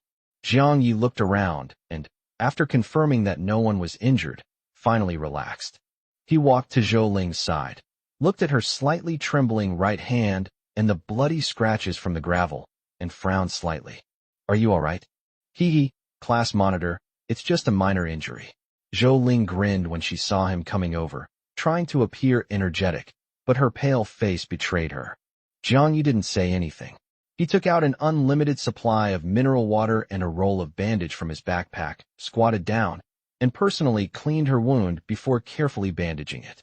As the warm fingertips brushed against the back of his hand, Zhou Ling's face flushed instantly. Just moments ago she had been like a tough woman, but now she looked like a shy little girl, lowering her head and not daring to look at him. The girls around them reacted with varying expressions upon seeing this. Ying Yao pouted and muttered under her breath. Humph, all he knows is how to fawn over people. After treating the wounds, Jiang Yi distributed food and water to each team member so they could rest. This battle was extremely dangerous. If it weren't for Wen Ruan's goddesses sigh, their team would probably have been wiped out like the other captains. After a night's rest, the next day, the sun shone brightly. Having survived yesterday's life-or-death escape, the girls are in a particularly relaxed mood today. The deck of the Pangu was once again filled with laughter and joy. Jiang Yi then gathered Lin Jixia, Wen Sa, Ying Yao, and other core members in the captain's cabin to take stock of the spoils from this epic mission. It's a pity. We didn't kill those 7 captains. Their ships sank, and we won't get their assets. Jiang Yi said with some regret. Those are 7 level 6 captains who can accept epic quests. They must be incredibly wealthy. Be grateful. Ying Yao rolled her eyes at him. You're lucky to have come out alive, and you're still thinking about making money off the dead. How can this be called profiting from the dead? Jiang Yi retorted seriously. This is recycling usable resources and preventing marine pollution. Everyone, too lazy to argue with him. Lin Jixia steered the conversation back on track. Let's look at the rewards. This mission's rating is perfect, so there should be a surprise. Jiang Yi nodded and took out the 3 mission rewards. A card shimmering with purple light, an epic treasure chest also in purple, and a teardrop floating in the air, radiating a legendary golden glow. Look at this first. Jiang Yi picked up the card. Rare material exchange card. Quality, epic. Effect. With this card, you can exchange 10,000 units of a specified rare material in the exchange shop on the Poseidon quest ranking. 10,000 units of rare materials. When Sa's eyes lit up, doesn't that mean we'll have the materials we need to upgrade our level 7 ship right away? Either life-giving soil or mermaid shell powder can solve the problem directly. Jiang Yi nodded, having already made up his mind. Exchange for life-giving soil. Jiang Yi opened the special exchange market on the mission list. The card then transformed into a purple light and entered his system inventory. The next second, an icon in one of the squares lit up. Living soil plus 10,000. All done. Jiang Yi snapped his fingers. The blueprints for Xiang Wanqing's intermediate ecological park can finally be started. Then, he turned his gaze to the golden teardrop. The siren's tears. Quality, legendary. Effect, a tear containing the power of an ancient sea monster's soul. Consuming it permanently enhances mental strength and has a very high probability of granting a legendary skill related to charm or song. Legendary. Or is it a consumable item for directly learning skills? Breathing became rapid in the captain's cabin. Ying Yao stared at the teardrop with burning eyes, but she knew she was a power type, and this wasn't suitable for her. Wen Sa is an assassin, so she's not suitable either. Zhou Ling goes without saying. All eyes turned to one person. In the corner, Su Tao, who was taking small bites of a cookie, felt everyone's gaze, raised her head blankly, her mouth still stuffed full, like a little hamster. Class monitor, why are you looking at me? She asked softly. Jiang Yi smiled, took the teardrop, and walked up to her. Tao Tao, open your mouth. Huh? Su Tao was dumbfounded, her face instantly turning red. Class monitor, this is too precious. I'm only giving this to you because it's valuable. I wouldn't be willing to give it to anyone else. Jiang Ye's tone was calm, but he secretly hoped that the other party could obtain a charm-type skill. And this time down there, your bubble protection did a great job. This is a reward you deserve. These words brought tears to Su Tao's eyes. She had always felt inferior because of her timidity and weak fighting ability, but she never expected that the squad leader would always remember her contributions. Listen to the class monitor, Lin Zhixia gently encouraged. We are a team. Su Tao nodded heavily, no longer refusing. She mustered her courage, tilted her head back, and slightly opened her cherry-like mouth. Jiang Yi held the tears in his fingers and put them into her mouth, inevitably touching her soft lips. The golden siren's tear transformed into a stream of light and flew precisely into her mouth. It melts in your mouth. Class monitor, I'll swallow it. Su Tao tilted her head back, her eyes misty with tears, and swallowed hard after a few gulps. The next second, an incomparably pure spiritual energy, accompanied by a distant and ethereal ancient song, exploded in Su Tao's mind. Buzz! A visible blue halo emanated from Su Tao, causing her twin ponytails to move without wind, and her entire body was enveloped in a soft blue glow. An indescribable charm emanated from her petite frame. Originally soft and cute, she now possessed a captivating and alluring charm. Ding! Your crew member, Su Tao, has consumed the siren's tears, permanently increasing her spirit power by 50. She has also learned the legendary skill, Enchanting Song. Charming Sound Song. Quality, legendary. Type, active skill. Effect 1. When chanting, it can inflict a charm effect on a designated target, causing them to fall into confusion and fight each other. The strength of the effect is related to the difference in mental power between the two parties. Effect 2. While chanting, the Inspire effect can be applied to friendly units, slowly restoring their spirit and increasing all attributes by 20%. Effect 3. Special. The song resonates with the enlightened one's talent, Bubble. Using the bubble as a medium to expand the song's effect range tenfold and double the effect for both parties. Jiang Yi nodded in satisfaction upon seeing the system notification. This skill is practically tailor-made for Su Tao. It can charm, inspire, and even synergize with talents. The light faded. Su Tao slowly opened her eyes. Her round, almond-shaped eyes seemed to contain a deep ocean, watery and captivating. Just one glance was enough to make one's heart race. Class monitor, I. She was about to say something. Suddenly, she opened her mouth uncontrollably, and a tuneless yet incredibly beautiful melody softly hummed from her throat. The song seemed to possess a magical power, drifting through the open window towards the distant sea. The song was melodious and ethereal, carrying a touch of ancient sorrow, yet possessing a unique allure. It drifted very far, very far. Even Zhang Yi was unaware of what this unintentional act would bring about. Chapter 74 The Mermaid's Song, An Unexpected Visitor. Su Tao's singing voice drifted across the sea. It was a melody that defied description, seemingly emanating from the depths of the soul, causing every girl who heard it to momentarily forget to breathe. Even the usually carefree Ying Yao became unusually quiet and listened attentively. Wow, Tao Tao, your singing is so beautiful, Zhou Ling exclaimed in amazement. It makes my bones feel soft. Su Tao blushed with embarrassment at the praise and quickly covered her mouth, abruptly stopping her singing. I didn't mean to. It just started singing on its own, she explained softly. Jiang Yi smiled and ruffled her hair. From now on, you'll be our Pangu's battlefield songstress. Battlefield diva? Su Tao was stunned. That's right, Jiang Yi said seriously. When the enemy comes, you just shout, and they start fighting on their own. It saves so much trouble. Uffed. He made the girls laugh, and the captain's cabin was filled with a cheerful atmosphere. After a while, Jiang Yi opened his last loot, an epic treasure chest. Open the treasure chest. Ding. Congratulations. You have obtained Blueprint, Alloy Ram *1, Skill Book, Iron Will *1, Storm Core *2. The 3 items were all fairly standard. Blueprint, Alloy Ram, excellent grade. Can be installed on the bow of a ship, greatly improving the ship's impact damage and structural strength. Skill Book, Iron Will, excellent. After learning, it can passively increase mental resilience and resist mental control effects. Zhang Yi thought about it and decided to use the skill book himself. After all, with the overlord body constantly improving his physical strength, he will eventually become invincible. We definitely need to strengthen our mental defenses. After dealing with all the spoils, Zhang Yi officially set his sights on the next upgrade of the Pangu. He opened the construction interface and brought up the upgrade list for Tier 7 ships. Materials required for upgrading the Pangu ship, Level 6. Wooden planks, 200,000/infinity.